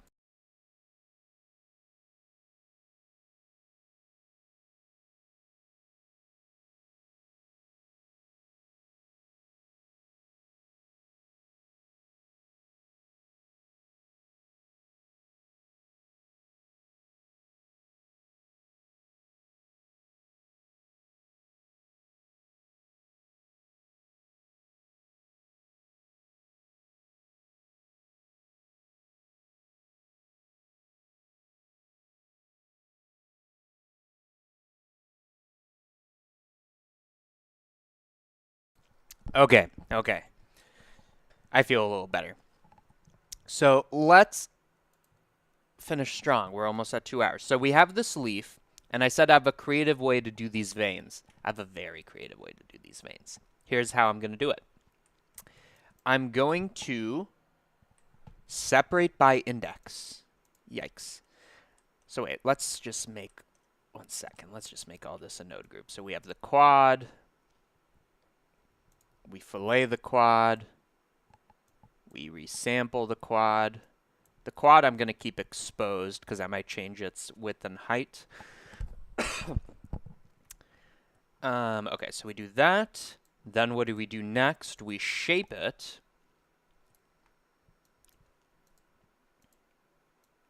which was what all that float curve nonsense was about. This should probably be exposed.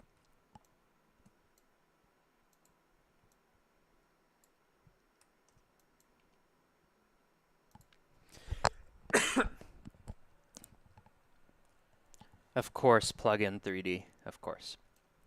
So I'm going to take all this, I'm going to set position, then I distorted it, then I fill curve, that I'm never going to touch, bounding sphere, multiply by 2. So this was just to find the optimal grid size. And I know somebody just said the reason the 2D Boolean didn't work is it was all like perfectly aligned, so I should have made the grid bigger, which is a valid argument.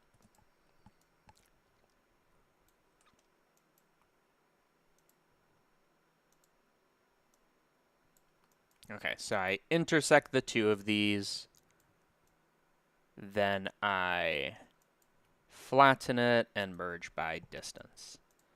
Okay, so all of that, the purpose of all of that was to get the leaf shape. So I'm going to call this leaf shape. And now how am I going to get those veins? What do I keep hyping up? Well, I'm going to do it, and you'll see it as I do it. So I'm going to separate. No. Here's what I'm going to do. I am going to run my generated coordinates, specifically on the y-axis, and I want to see where this is equal to 0. Okay? That's going to be a single vertex down here, where everything kind of spawns from, right? Additionally, I am going to select some random points. We're going to bias them, but for now, let's say they're random. Like 5% probability, even 2% probability. What I want to do is I want to connect this point to all of these to create the veins. How do I do that? I use the, God, I forget what it's called, something path, shortest edge paths, right? And then edge paths to selection to curves. Yes. Okay, so I think the way this works, I haven't used it in a while, is we find the shortest edge path between two things. Those two things are going to be the start vertex, defined by this, I believe. It's either this or the exact opposite. And then our end goal is to get to these. And let's see what that gives us. It was something. It was something. Why is that the case? Do I have these flipped? Aha! So what this is doing is it's taking the bottom of this and finding the shortest path to these. Fine. Well, this isn't really what I want. You can see how it's close. Well, first thing we can do is these are going on perfect straight lines, which is expected. So I'm going to take this edge cost. It's kind of like Google Maps. It says every street, what is the cost? Well, the cost is how long it is, how much traffic there is, all of that. Well, here we can add some variation to the cost. So just like that. Now, all of a sudden, we have something a bit better. And honestly, that kind of feels like it's it. But whatever we do here, what we do know is that it's looking whack. So I am going to blur the position. Yeah.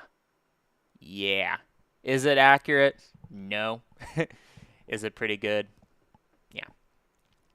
So now the name of the game is one, how many points are we trying to get to? But second of all, what is our edge cost?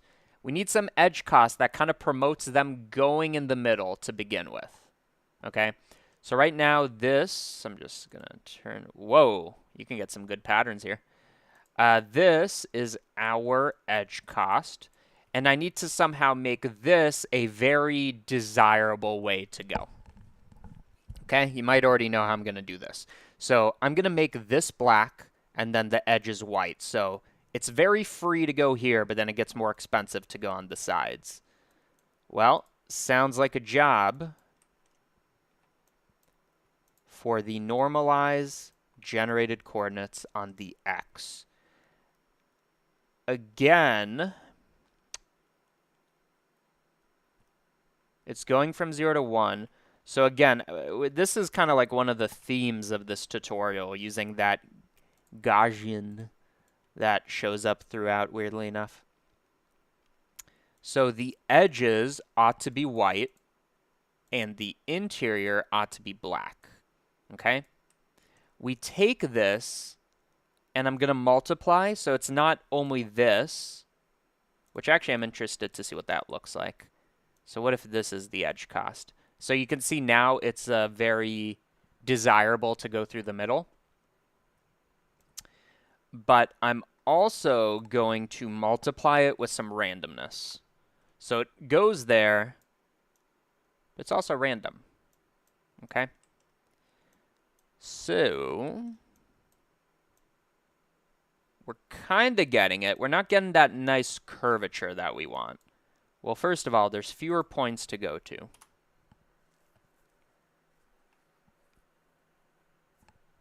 Okay, let's do 0.01 and change the seed until it goes to some nice places. Okay, that's pretty nice. But it should also kind of want to curve upwards, right? So we need to somehow promote that going lower is better.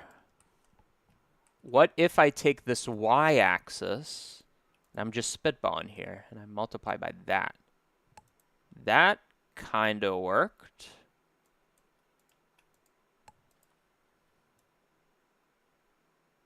So you can see that the idea is there. But this isn't exactly how I want to do it. Well, what I can do is I can totally like take these and bend them myself. So one thing I'm interested in is, what is this? It's 27 splines, all separate from each other. Yeah. Yeah, I can do that. So first of all, I need to find, like I said, a selection that I think is good. That's pretty good. And then for each of these, I'm going to resample the curve so that there's more geometry to work with, and I can do that by length, so it's kind of like equivalent. So now if I instance on points, I expect this to be pretty uniformly distributed. Just like that. And I want to bend these downwards.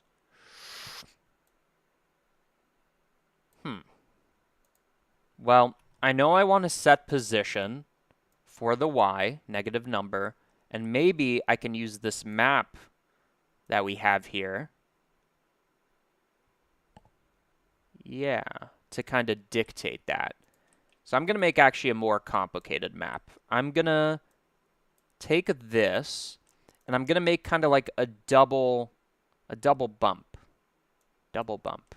What do I mean by that? I mean, I'm going to take this, which right now is going 0 to 1, essentially, and I want that to turn into 2. Okay? So you can see I'm kind of separating the area in the middle, and that should somehow contribute to the offset. So I'm going to combine x, y, z such that this is affecting the y. So you can see that's kind of working, but this needs to be multiplied, first of all, by a negative number, second of all, by a small number. Yeah. That gets eased, and that gets more geo. So that's a start. And I can also bias this in a particular direction. So I want it to be quite strong in the beginning.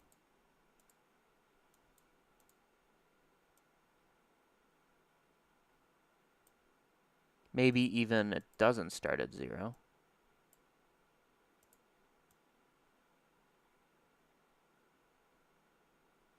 Okay, so what do we got?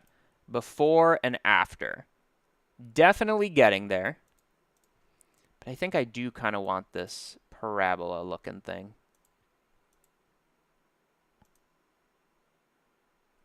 Okay. It's not perfect. Is it perfect? No.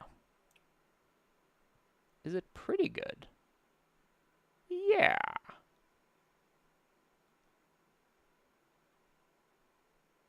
We'd basically need to play with this map more. And particularly, I would want to throw a multiplication inside of here, which will kind of stretch or squash. Yeah, I'm not 100% sure, but this is pretty good. Okay, so I'm just going to vary the seed, and we get all kinds of things. And you could just find one that looks good to you.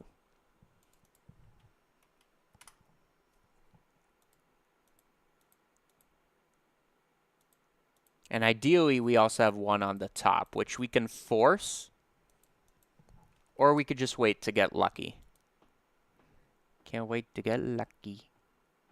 Okay, so I think another thing I want to do is right now the random values are just, they're wherever they are, but ideally I want long veins that reach all the way to the end. So maybe we do this and they need to be long veins. So remember, we have this nice map that tells us how far away are we from the center. So, and this needs to be greater than, sheesh. I know it's a color, but come on. Is there no float option? And this needs to be greater than some number. It needs to be greater than 0.5. So this will only leave us with the long ones. And we can make them like really long if we want to. And now we can increase the probability. And ideally, we eventually get something that looks correct.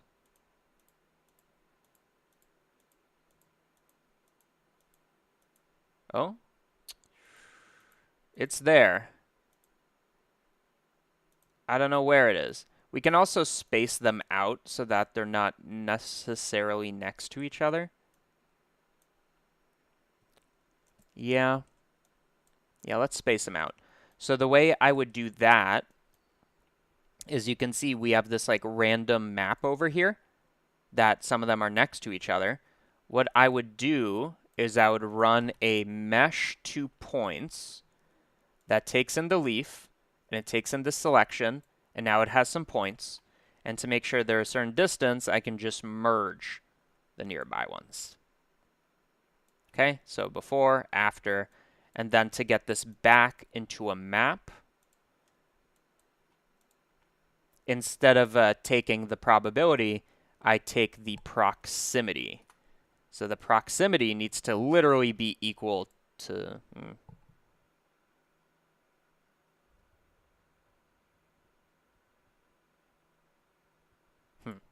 Actually, that's not as obvious as I thought it was.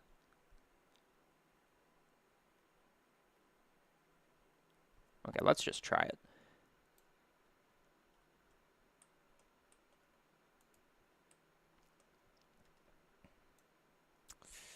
Yeah. Yeah, that's kind of the issue, isn't it? So what I was thinking is it needs to be to points. So that doesn't really help at all, does it? Nope. It'd be nice. Okay, so that method doesn't work. what else can we do to kind of keep these near each other?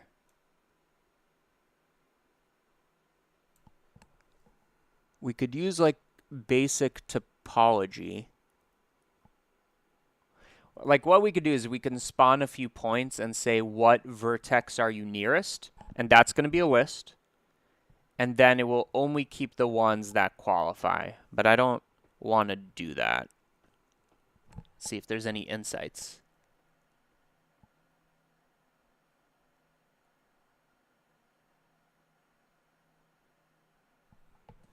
No insights. It's almost like merge by distance is almost perfect. But I want to make sure I snap to the place. So maybe can we bring this back?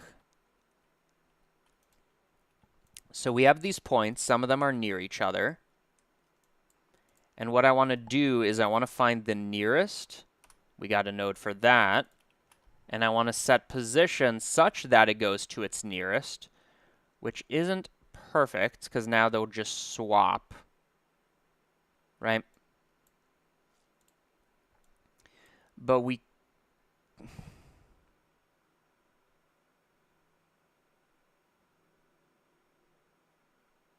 Okay, I know what we do. I know what we do. I know what we do. We were actually very close. Okay, so I'm going to do this merge by distance, but now I just got to make sure it's on the grid, which it isn't necessarily, but it's probably pretty close. So what I'm going to do is I'm going to sample the nearest.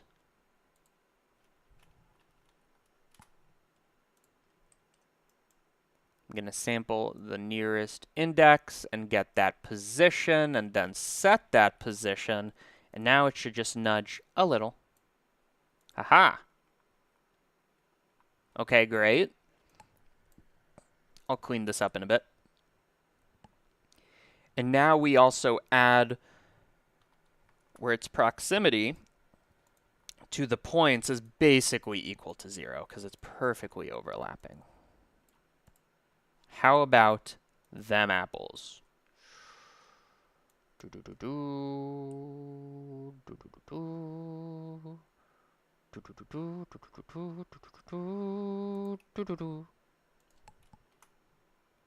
Okay. So does this make sense? How many points did we have? We had all of those points. And they need to be greater than 0.5. So let's see. What survives? Okay.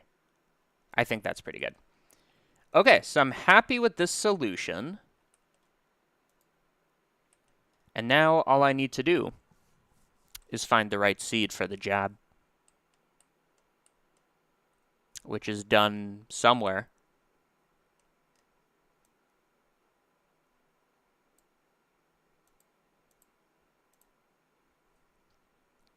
Okay. I said it was a brilliant way to do this. And, it's great. But, sheesh, that took a while. Okay, so now before I finish this section and turn it into a node group, we have these all as curves. Great.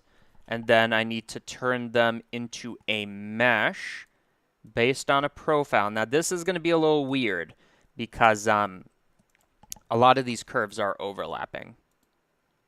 So for the scale, as always, I'm going to use the spline parameter.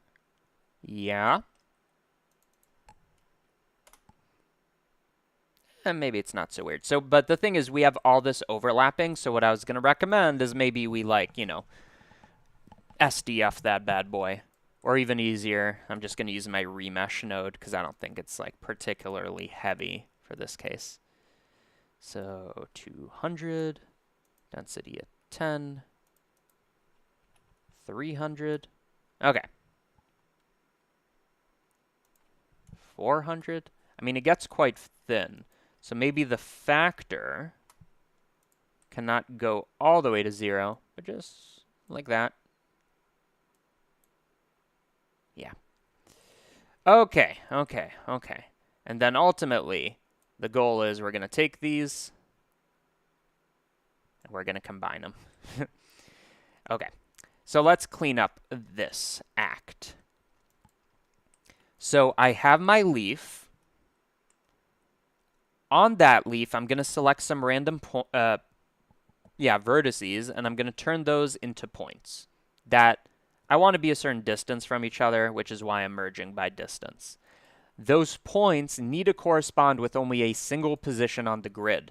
So what do? I move them to the nearest thing that is there.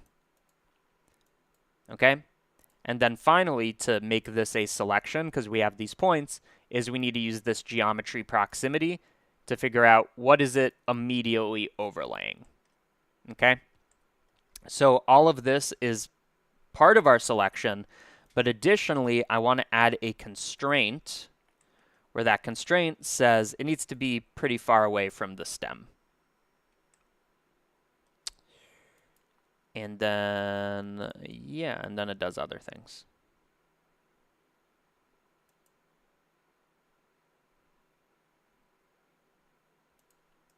Okay.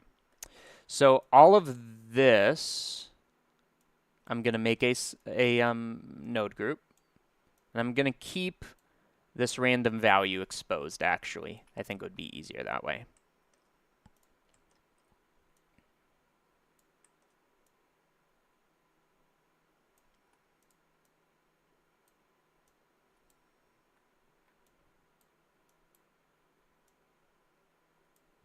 So this is going to be our vein selection. We'll call them veins. And okay, I'm going to check where the y is equal to yada yada. Okay. Inside of here, we also had this node group that I liked. So I'm going to bring it back, or this node that I liked, and I'm going to connect that there. What did I use it for? For multiplying. Okay, so we have all of that. At the same time, there's something else going on lurking under the surface. The next thing is I want to turn these into actual paths. So what we did is we used this shortest edge path thing that we did a random distortion on and created a special edge cost that fitted our needs. It basically promoted them going down the middle, or it made them want to do that. And that's what gives it the leaf-like situation here. So these are the shortest edge paths.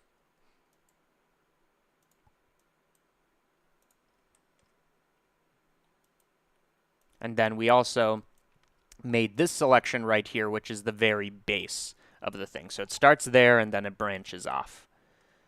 Okay, I then also blurred that edge path to, or no, these are curves. So this, all of it, is going to represent we have our vein selection, veins to curves.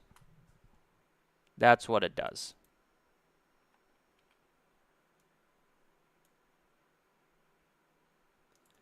So this is our veins. This is our leaf. It outputs our veins. And what does it take in? It takes in random. It takes in the leaf. And what is the factor? And it takes in the x coordinate, which I can actually move inside of here.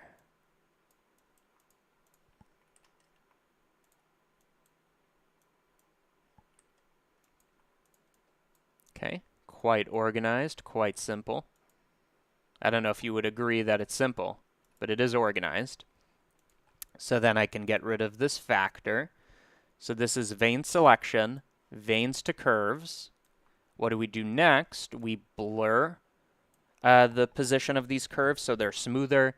We then resample by length, and then we want them to all dip, which can be done by making that parallel parabola situation.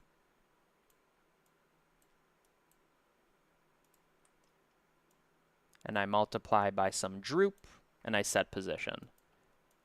So this can be our curve droop or something.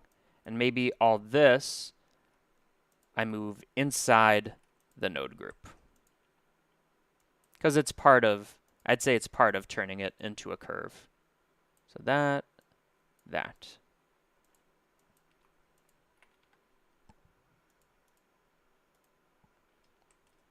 So what was this one? This one was the curve droop. And this one I might still want to play with. It's still looking a little whack. It might be this B-spline.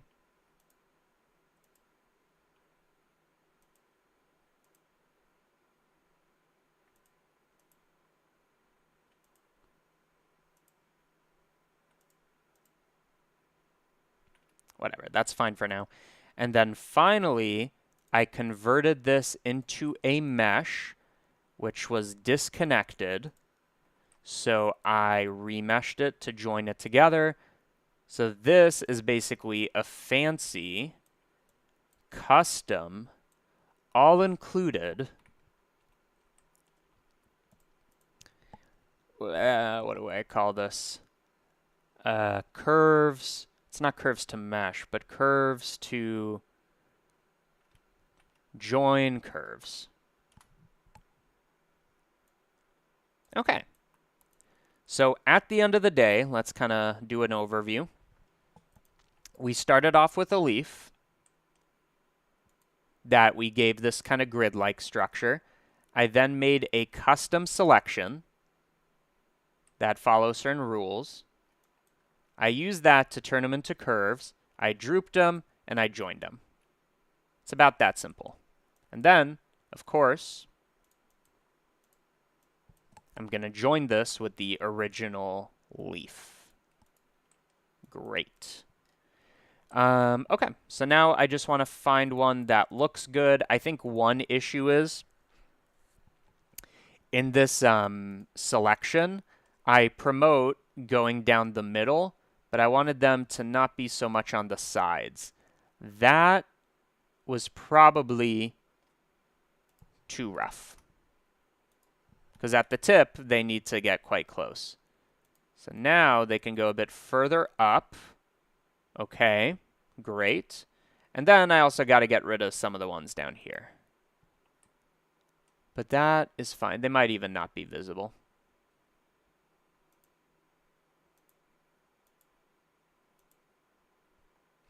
Okay, so to get none of them to be down here, I think another thing I want to do is I want to make one more final weighting. So, and the y coordinate has to be greater than like 0.1 or something. And that will get rid of those bottom ones. Okay, so here we have our leaf. The veins they're pretty good. I would definitely thin them out. And yeah. I don't think this needs as much geometry. Although it is nice. Whatever. Let's go higher. And that's it. That is our basic leaf. Yes. Incredible. Next, we need it to leaf. Now that it's like a single thing. So how do I want to do that? Well, now let's look at our reference. It definitely droops. It definitely like curls a little. Very similar to our sunflower. And we might also want to consider bumping up the number of veins. Yeah.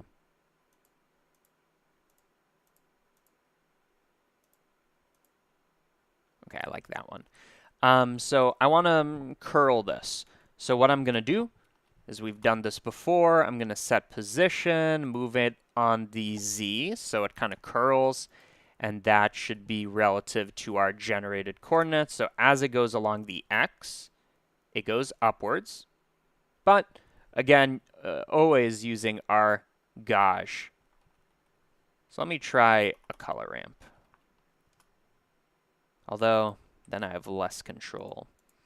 What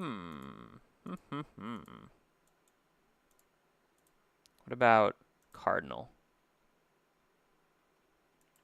No, I want control. So I'm going to float curve. We do this, we do this. Now it's got that nice bowl shape that I want to invert, since this is going to be facing upwards. So -1.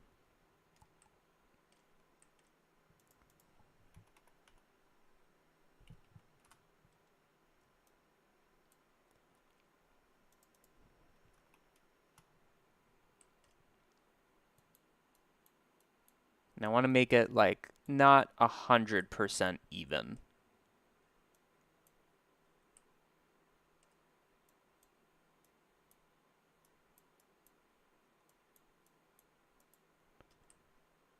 Okay, that's pretty good. And then we also want to bend it in this direction. Now, at this point, we choose, do we want to use the same method or do I want to curl it? But the thing is, they don't really curl that much. So I think what I'm going to do is I'm also going to look at this as it goes down the y-axis, and I'm going to add that, which I multiply by a negative. I bring it through the float curve. And now we got that nice bend that I think is fine, honestly. Okay.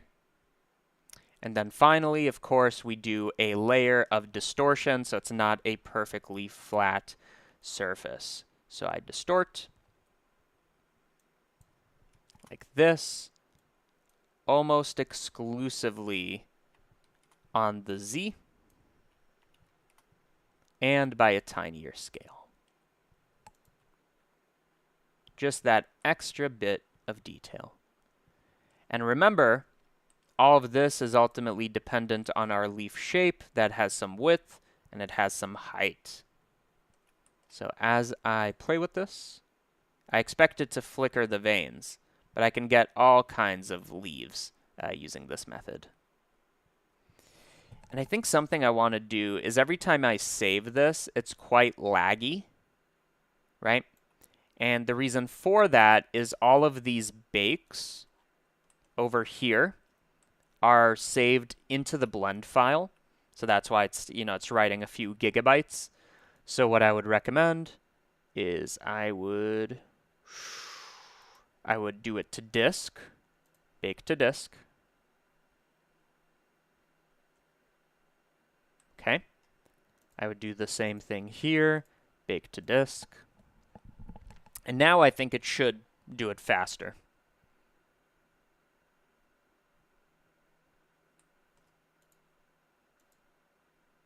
Nope. That's not what I meant. So even that alone is like 150 megs.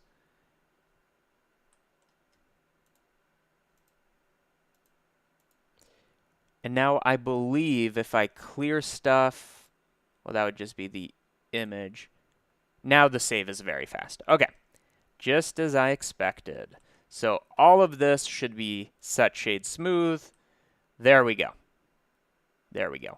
So all of this can be a node group. This is our like bending essentially, or exactly. We have that, we have that. And really the goal is to just instance these. So I don't think I'm going to do an animation. I'm just going to make a nice composition. But if I was to do an animation, I'd basically move the dirt out of the way as it grows using collision detection. So all of this can be our bend the leaf.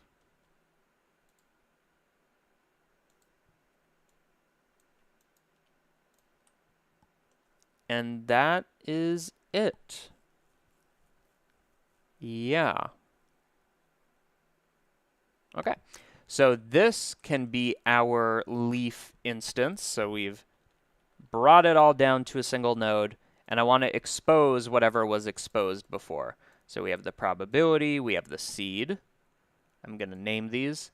So vein, probability, seed is just the seed. We have the width, we have the height. Anything else? Nope. And now we have this nice leaf instance that I can move over here. Great. So we had all this dirt. Anything that I want to compress. So we have our initial mound, delete boundary, smoothing, fill bottom, dirt particles. Yeah, so this is our mound. The only thing it should include is the height and the number of smooth iterations.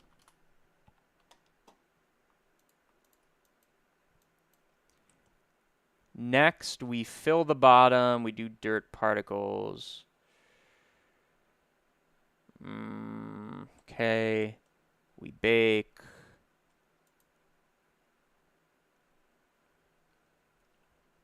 Maybe this part we can skip.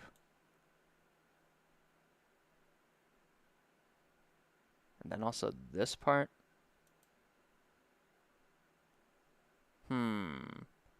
Tricky. Okay, I'm going to get rid of this. And I'm going to call this section remesh. What I would really like is if there was a bake node inside of here, which I don't think is an option. So if I put it inside of here, if there was a bake button, that would be great so that I don't have to go into the node group. So this can be our mound solidified. This can be, what is this? This is our dirt particles. We bake that. We distort it. We bake that. That kind of seems silly, right? So I can get rid of this bake node, so it does it all in one operation, which means I can put that in here.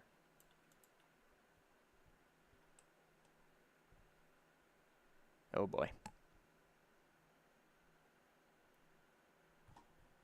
Okay, it worked. Note to self, disconnect everything while doing this.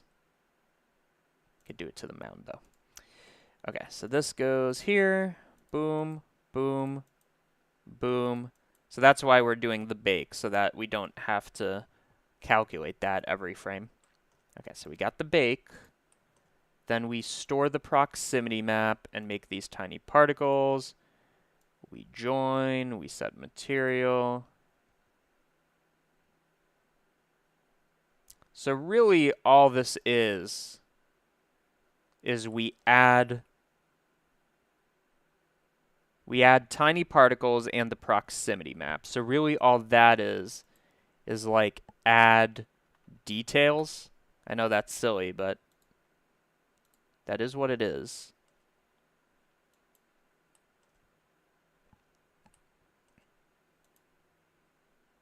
So all of that is our dirt.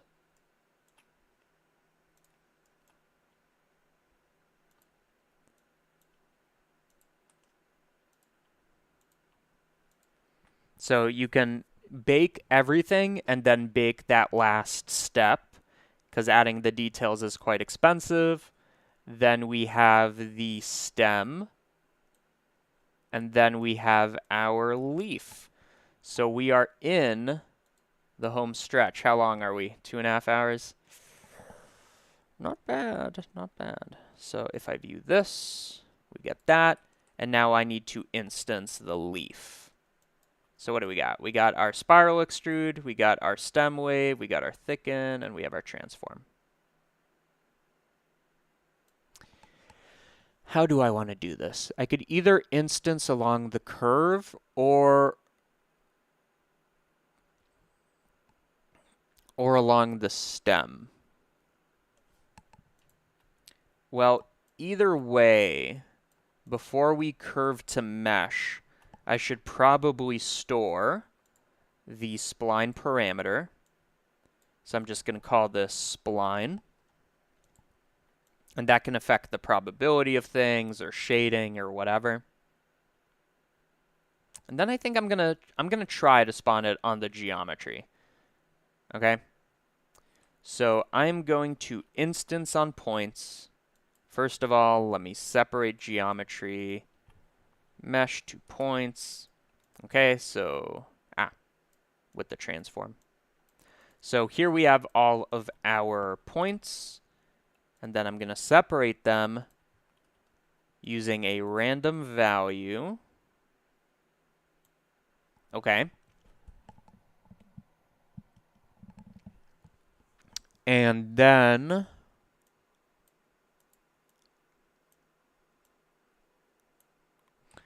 I could like instance the leaf and the size would be dictated by how far up it is, maybe. But I definitely want to control the number of leaves. So let's say I only want 10. In that case, I would delete any points where I have a compare index node where the index is greater than, let's say, 6. So that will leave, well, you add 1.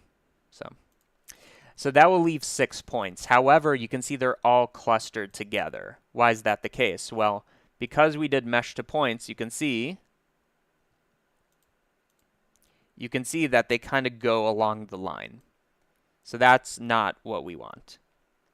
So we need to somehow randomize this. And luckily, sort elements, what it does is it rewrites the indices based on some random value. And now these are nice and distributed. And we have like a randomization thing and the number of points.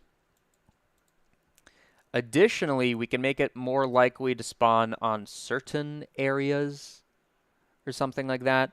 So maybe it will delete random and, because remember, we already stored some stuff. We already stored the spline, which gets bigger as you go up. So, and the spline needs to be greater than, let's say, halfway up.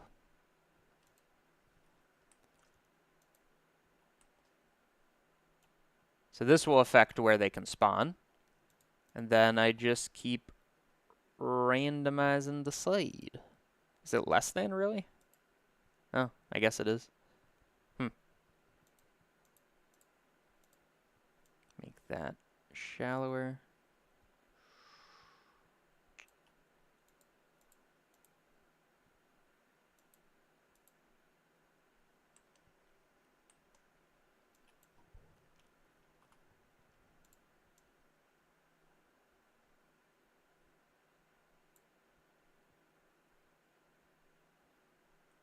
We could just distribute points on faces. What am I thinking? We do want to kind of keep this logic, though. So distribute points on faces. So now we have a bunch of points, but I only want to keep a few of them. And the selection should be this.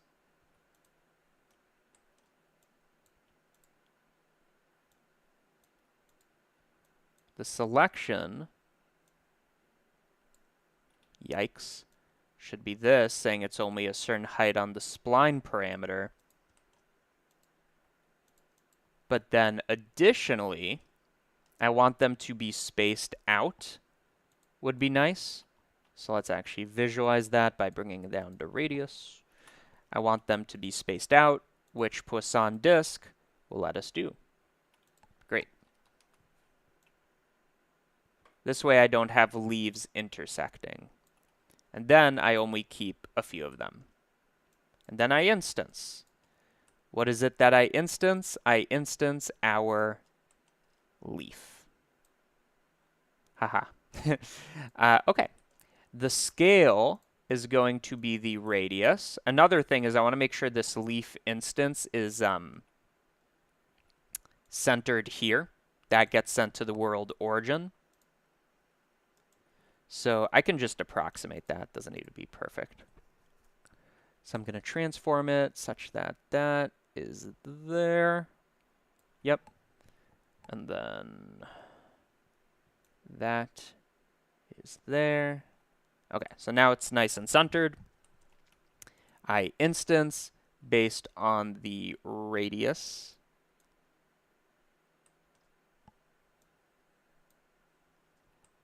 And they should be oriented based on the normal. Does it keep that information?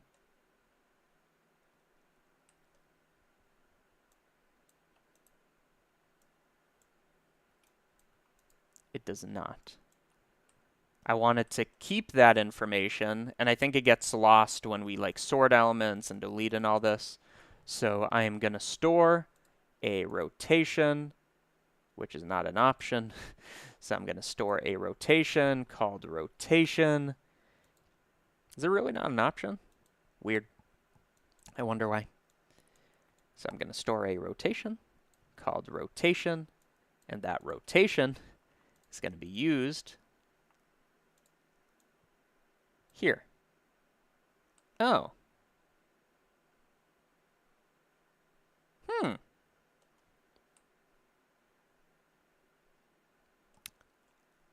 Okay. Okay. So I was wrong in that. It must just be that we need to spin our leaf. So like, for example, here's our leaf. We might need it to face upwards or something. So let's see. It's one of these. Well, it was that one. So now they're pointing in nice and not random, but directions like that. And additionally, I want them to droop a little from like the weight of it. So I can do that by adding some rotation, or even easier, like that, a bit of droop.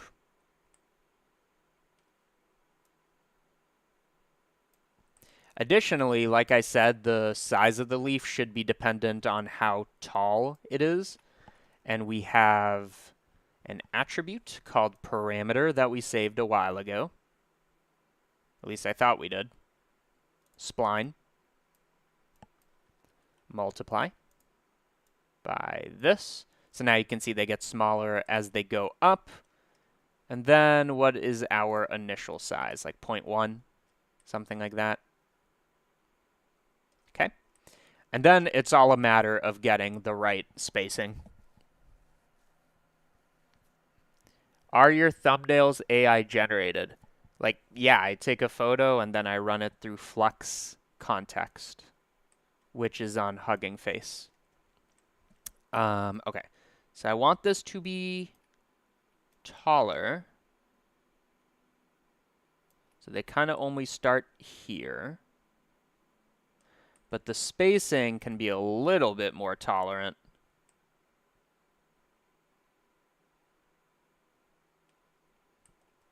And the leaves in themselves should probably be a bit bigger, but then also subject to a randomization.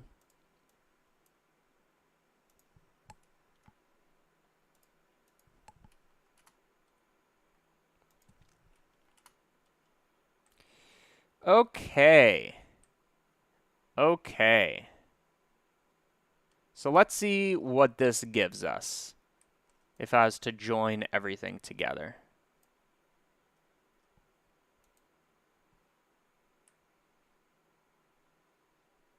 Okay.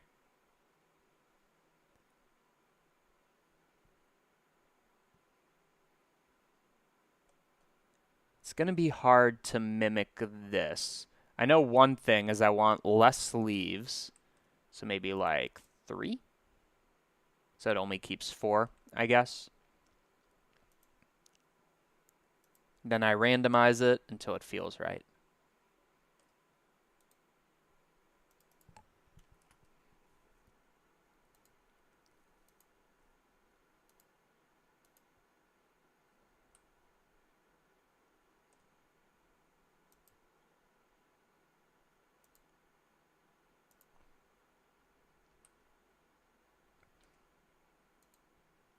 And I'm sure we can like pick these custom, but I think I'm fine with that.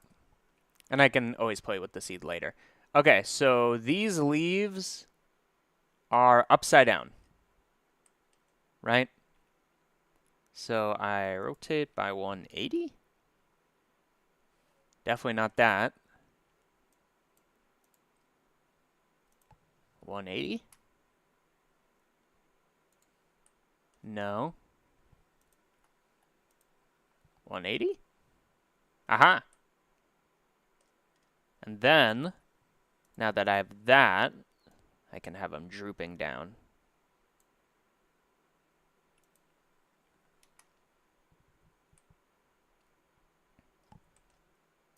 That is definitely part of why it looked weird.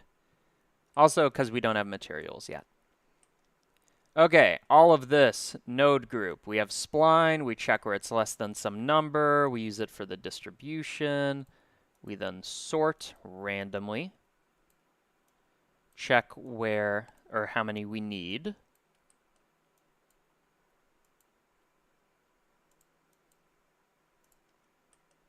And then we instance on points based on some radius.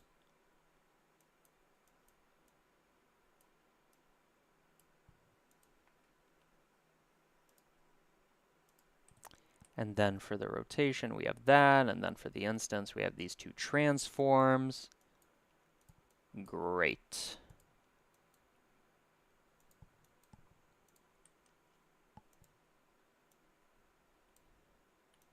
Okay. So all of that should be a node group. And I think this one's going to have quite a few things exposed. Okay. So I'm going to take all this, Control G. It does not like that for some reason. Control G. Hello? So we have all that. Control G. Don't know what happened there. So this is going to be our leaves.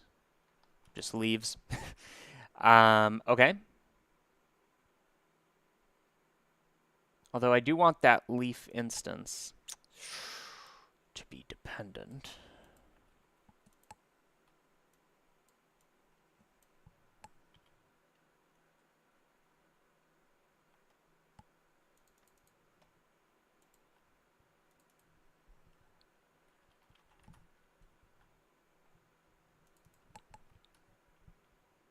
Okay, now what do I want to expose? I want to expose this, which I can say like height probability or something like that. I want to, what do I want to do?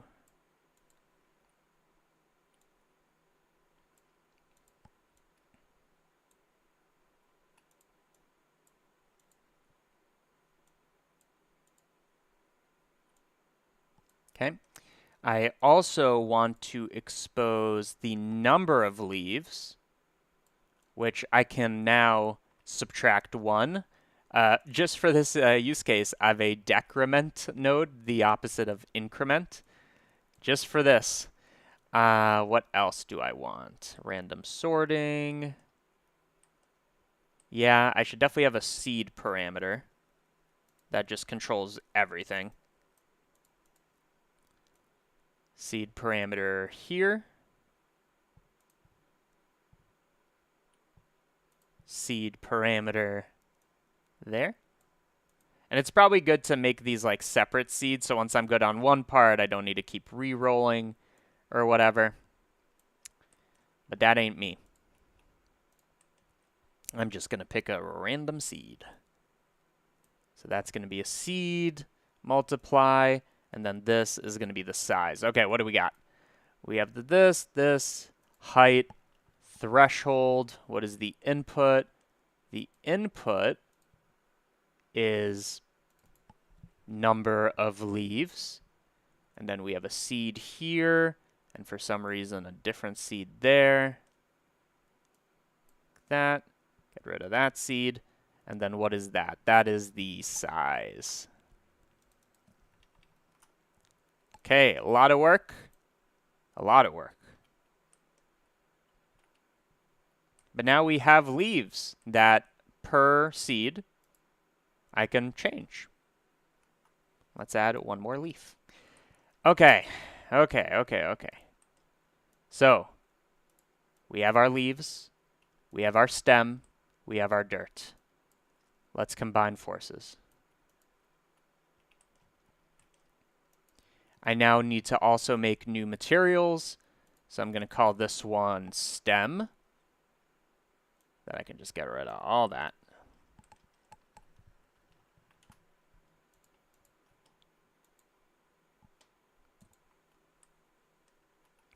Set material, stem. And this one, if I learned, what the frick? If I learned anything, translucent carries. A nice, light translucent. If not, a little yellow. And we can compare that to subsurf, see what that does differently. Yikes. Disgusting.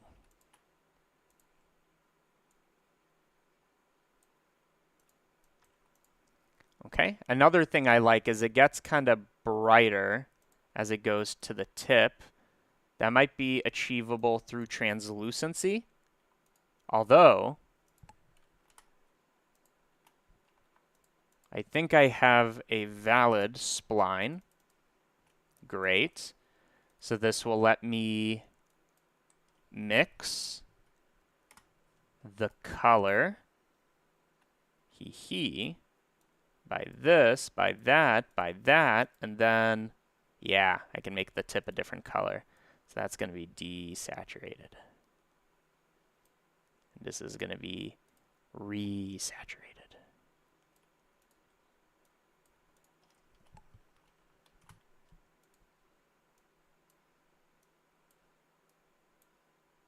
Okay, great. Now this is not going to be everything. We're going to do more.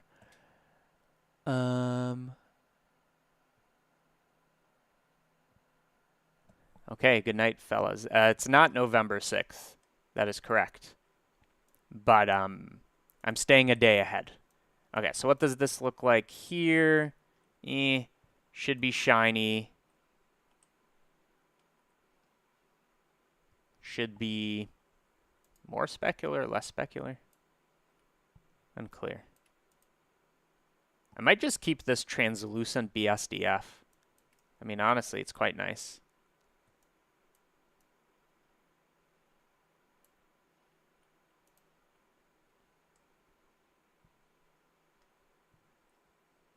What can I do here? What I can do, let me just try to see if I can coast on the translucent BSDF, because that'd be great. What I'd want to do is I'd want to add some normal mapping on the Z, on the Y, on the I was hoping this could just do it for us.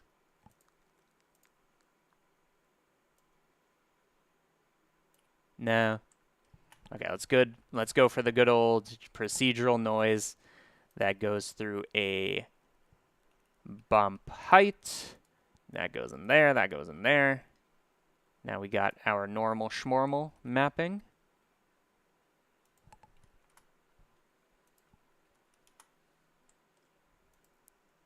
Okay, great. Add that detail, add that roughness, and then make it very, very vague. Like 0.2. Oh, so much detail. I wonder what would happen if we also do this on the leaves. Like, do we get that for free? I would love if we get that for free. Almost. Almost. It's just too thin. I thought we were at an advantage for doing that. That sucks. I just want to check one more time that this isn't the way to go.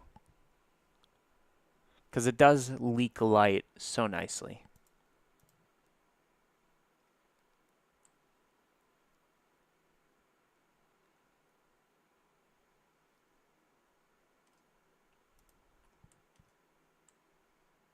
Yeah, translucent definitely captures it better.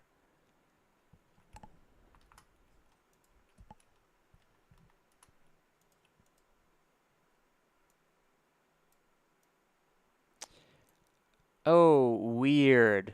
Weird. Okay, what's happening is the spline from before doesn't apply to these. Nor should it. Okay, that makes sense. That's why it's not actually passing through. So what do I do to fix that? I need to know what is and isn't a leaf. Okay, easy enough. I'm going to store on the stem a boolean saying yes, it is a stem.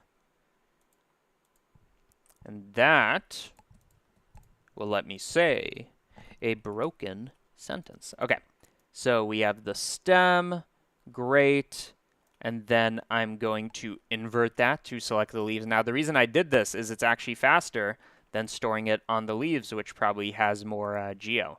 Okay, so now we have the leaves. And I can add this. And I think that should do it. Yeah. Now it's green. Great. And then what if I did this? Hee hee. Hee hee. Yeah, this is just a lighting issue. But the translucency really captures these veins. I'm going to try one more time now that we have the color. I know. Subsurface scattering. 1, 1.3. Bump. Which is better?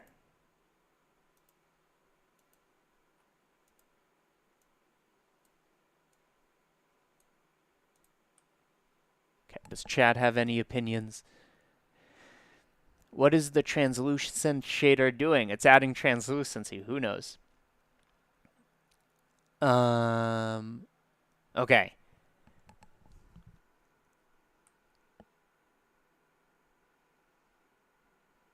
Yeah. I think it might just be lighting that's looking whack. Okay, so now I know to get rid of that. And maybe just darken this.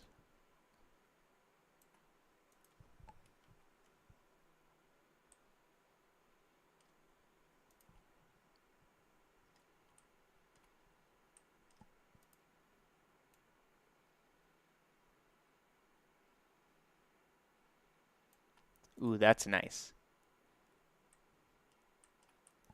Okay. Okay, so I think we're almost in the realm of, just tinkering. Like we did the hard part. Right, like getting the leaf size right to, get the feel of this. But maybe the only other thing I'd want to do is I do want to distort this near where the stem is to get that connection. So I will talk about how to do that because I think that's important. So we have this dirt, very detailed, and we have this stem right here. What I can do is I can distort this so it goes upwards depending on how close it is to the stem. Like that's, to me, the obvious solution. And it could also move the points, like it can move at everything. So I'm going to set position such that it goes upwards. So we combine X, Y, Z and only look at the Z. I look at the proximity. Nope. I look at the geometry proximity to the nearest face. Look at that distance. Invert that bad boy so that if it's close, it goes up and vice versa. And haha. Okay, so that makes sense. You see how it's kind of like this on the top? That's actually a good thing. So if I set this to 0.1, now it's only doing that there. And if I set the strength of this to 0.1, yeah. Okay, we're getting closer. So set this to 1/3 so it doesn't go as high, and set this to 1/2 so it's not as sensitive. And you can see now it already looks much more integrated than it did before. So here's before and after. But just like we did for the little poop nugget part, I can add a noise texture. And what this noise texture will do is it will help break up the pattern, right? So it's going to a height of 0.3. I'm going to normalize this field. And then since we have it going 0 to 1, I can have this going 0 to 0.04. 4. Let's see what that looks like.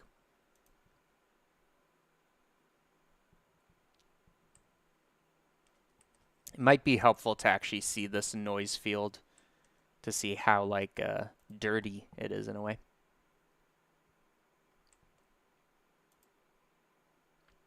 Okay, so it should be way more detailed. So I'm going to bring up the scale. I'm going to bring up the detail. I'm going to bring up the roughness. Okay, there we go. And now let's see our creation sometime today. Okay. So this is before, and this is after. That's definitely better. I think it's still going too tall.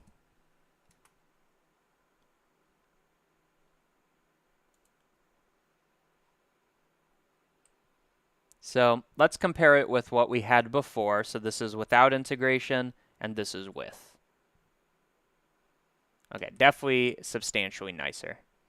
And I can make this higher contrast, going from 0.3 to 0.7.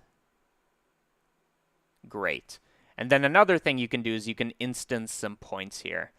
Lastly, before I just tinker with this off stream, is I'm going to do what I did last time, which is just like add some hairs, just very tiny hairs to the leaf. I don't know if it's accurate. I think it is, but it looks really, really good.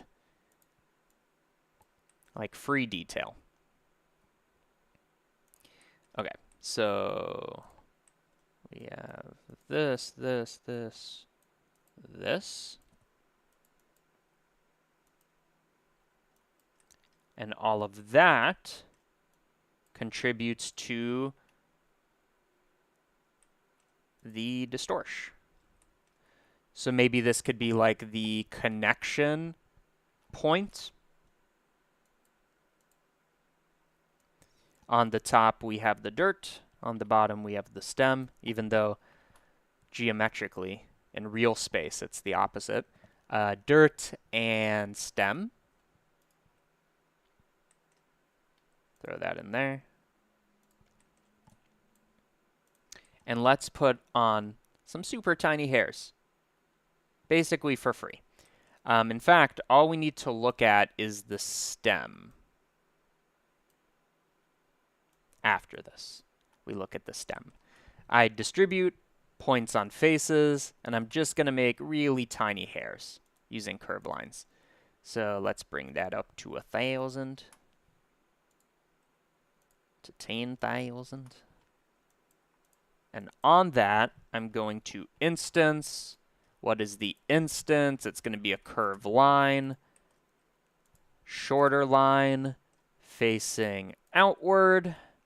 So see how easy this is to do. So easy. The scale should be super tiny and randomized. Almost like it's barely visible. And in fact, it can be so barely visible you don't even need to do distortion maybe. I'm not sure about that. But anyways, we could even do our thickening here, right? So curve to mesh. Curve circle as the profile. I'm blasting through this because my brain's out of here. You know, we're already 3 hours in. That's quite a lot. So scale, or I can do it here. scale, scale, scale, even more. Like they're supposed to be thin, thin, thin, thin. Probably even more than that. I know, you're thinking, how thin could it be? Super thin. Super thin. Okay. And now this, I mean, you could do a different material. I'm just going to throw on the translucency and see what that looks like when it's thin.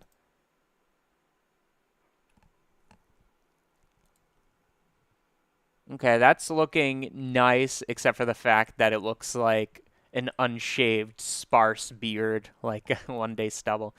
Let's make them shorter till you can barely see them off the silhouette, and then so much more numerous.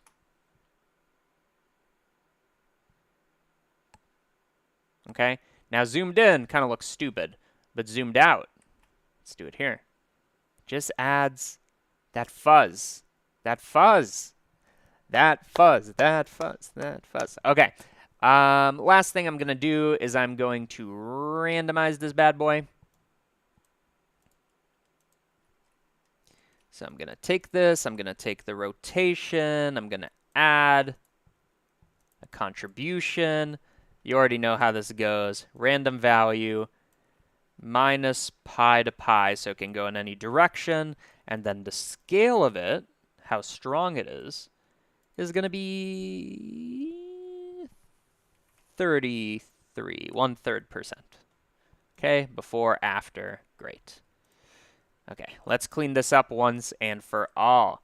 Okay, we got the curve line. That's going to be the length of this little cylinder that we're making. That cylinder, jumping ahead of myself a little. That cylinder is going to be instanced on the points that we distributed off of the stem. For rotation, I'm going to use the rotation off the normal along with a rando contribution at a scale of 0.033. And then the scale, even though it's already small, I'm going to randomize on top of that. Okay, so that's our instances. And then I join it. I apply the same material to all of it. We're gooch. We love it. Incredible. Okay, so all of this can be... What can it be? All of this can be hairs. Why is the random scale not there? All of this... What the frickety? All of this can be hairs. Okay. I'm actually going to store whether or not it's a stem inside of here, because that doesn't matter.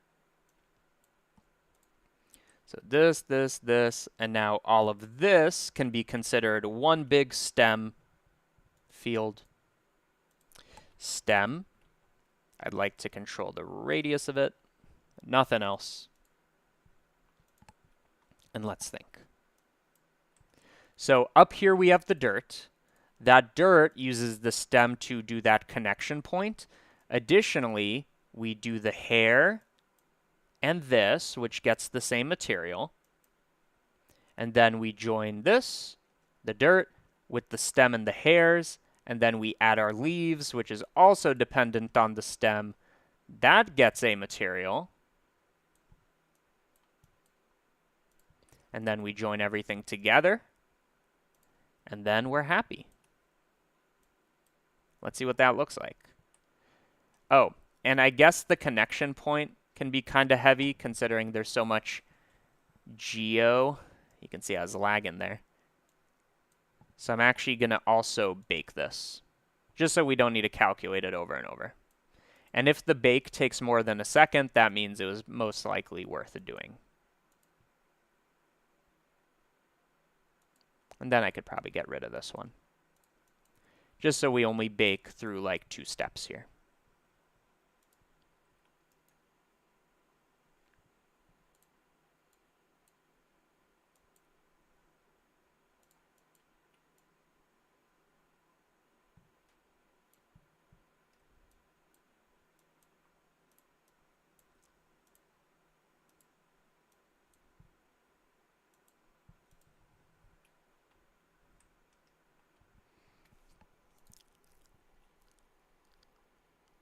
Ooh, that's looking nice and fuzzy. Now, I think another issue. No, this is fine. Yeah, like it really is just playing with the materials and the lighting now. So I think I'm going to wrap it up in a moment, but not yet.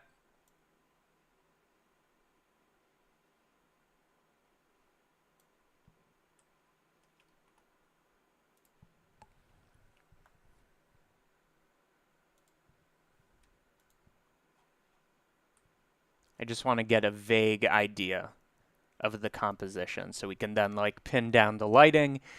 For the properties, I've been enjoying my 4x3 renders. So that's 1920 by whatever number I just picked. I've also been enjoying my orthographic. It takes something that, you know, looks good and makes it look more like cutesy, more precious, if you will.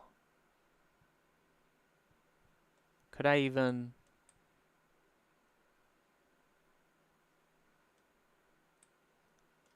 Yeah.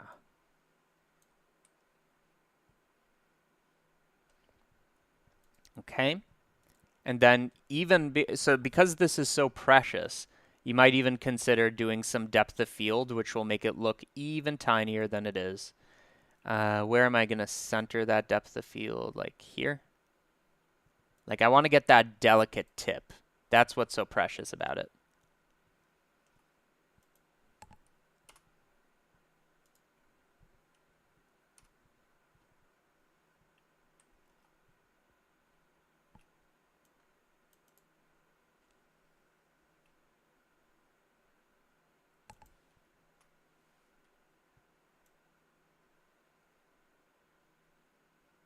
And this might actually be a situation where I do custom lighting. Because, like, I think the idea of precious is so heavily dependent on, like, the lighting. Can you make it look, like, sacred and tiny and delicate? So, for example, I would turn off the world background. And the only thing I would have is that tiny light.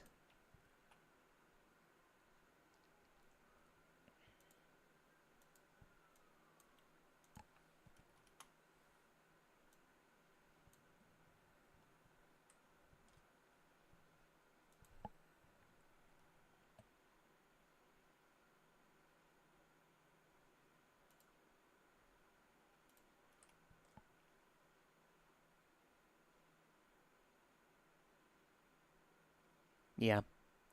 It would take lots of tinkering, but I think what I'm most proud of from this video is just this stupid high quality dirt. Like, in terms of the geometry, in terms of the material, it's just stupid. So, I think I'm going to wrap up there and do all the detailing and the render, you know, by myself, as I always do. We are going to take a question or questions in a moment, but I do want to pimp out, since I've done a 3-hour live stream. You go to cgmatter.com. That will take you here. A lot of the nodes I use, the distort node, the generated coordinates node, compare index, whatever, can be found here. Free nodes. You don't need to be a member of the website. You just get those for free. They're supposed to help make these videos and live streams faster. So I want you to have them too so you can follow. And then if you can consider it, the member site is where I post all my stuff. So here you can see the Nodevember stuff. I'm about to upload day 7, which is going to be precious, but I need to finish it first. You get everything from the standard CG Matter and Default Cube tutorials. It even goes pretty far back. I used to write them a little differently. Let's find a good number.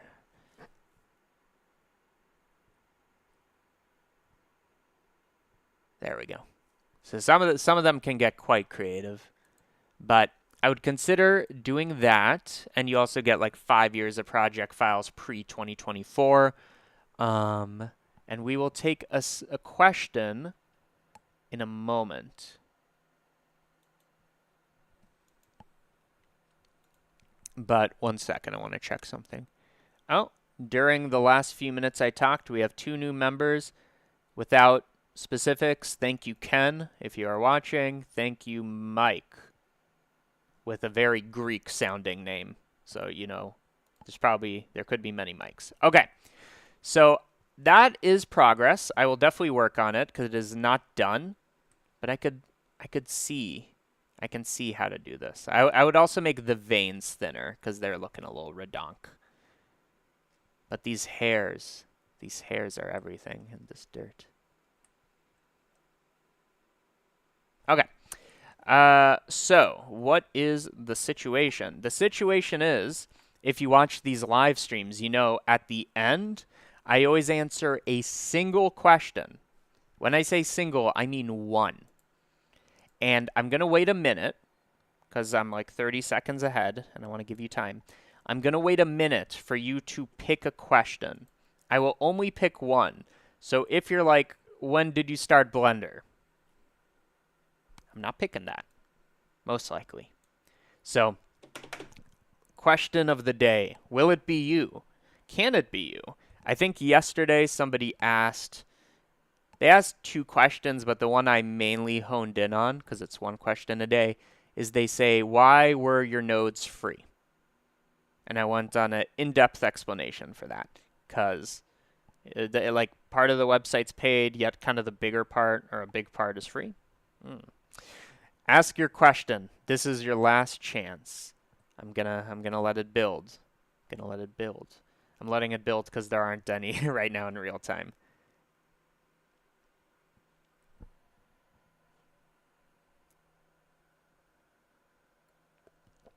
And if there are none, as there were on the first live stream, or maybe it was the second one, then I will go without. Okay, the questions are coming in. Okay, I'm just going to read them out. I haven't selected yet. How do you go about learning complex subjects like particle simulation? Do you think you're living your dream? If not, how far do you think you are from accomplishing it? It's pretty good. Okay, that is what I will answer. Okay, so the question is, do you think you are living your dream? If not, how far do you think you are from accomplishing it? So my gut instinct is no. Like, when I dream, I'm like flying. Or well, most of my dreams aren't really about accomplishing anything necessarily, but I wouldn't say living the dream. But that begs the question, if there is the dream and I'm here, there's a gap. What is that gap and how hard is it to accomplish? I think what's missing is I would like to be relaxed more of the time. There's a lot of times I am relaxed, but I'm talking like serene. So sometimes you get these like random moments of clarity and you're like, everything's fine. And I get that a lot. But I would like to constantly be in that state. I feel like it would let me be calmer, because that's what I said. It would let me be calmer, nicer, and more like charitable.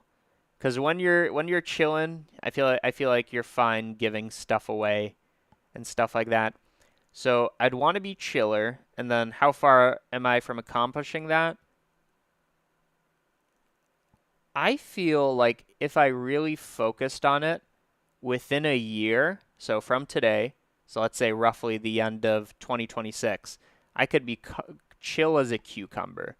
Because there were certain things that used to really stress me out that now don't. So, there's your answer.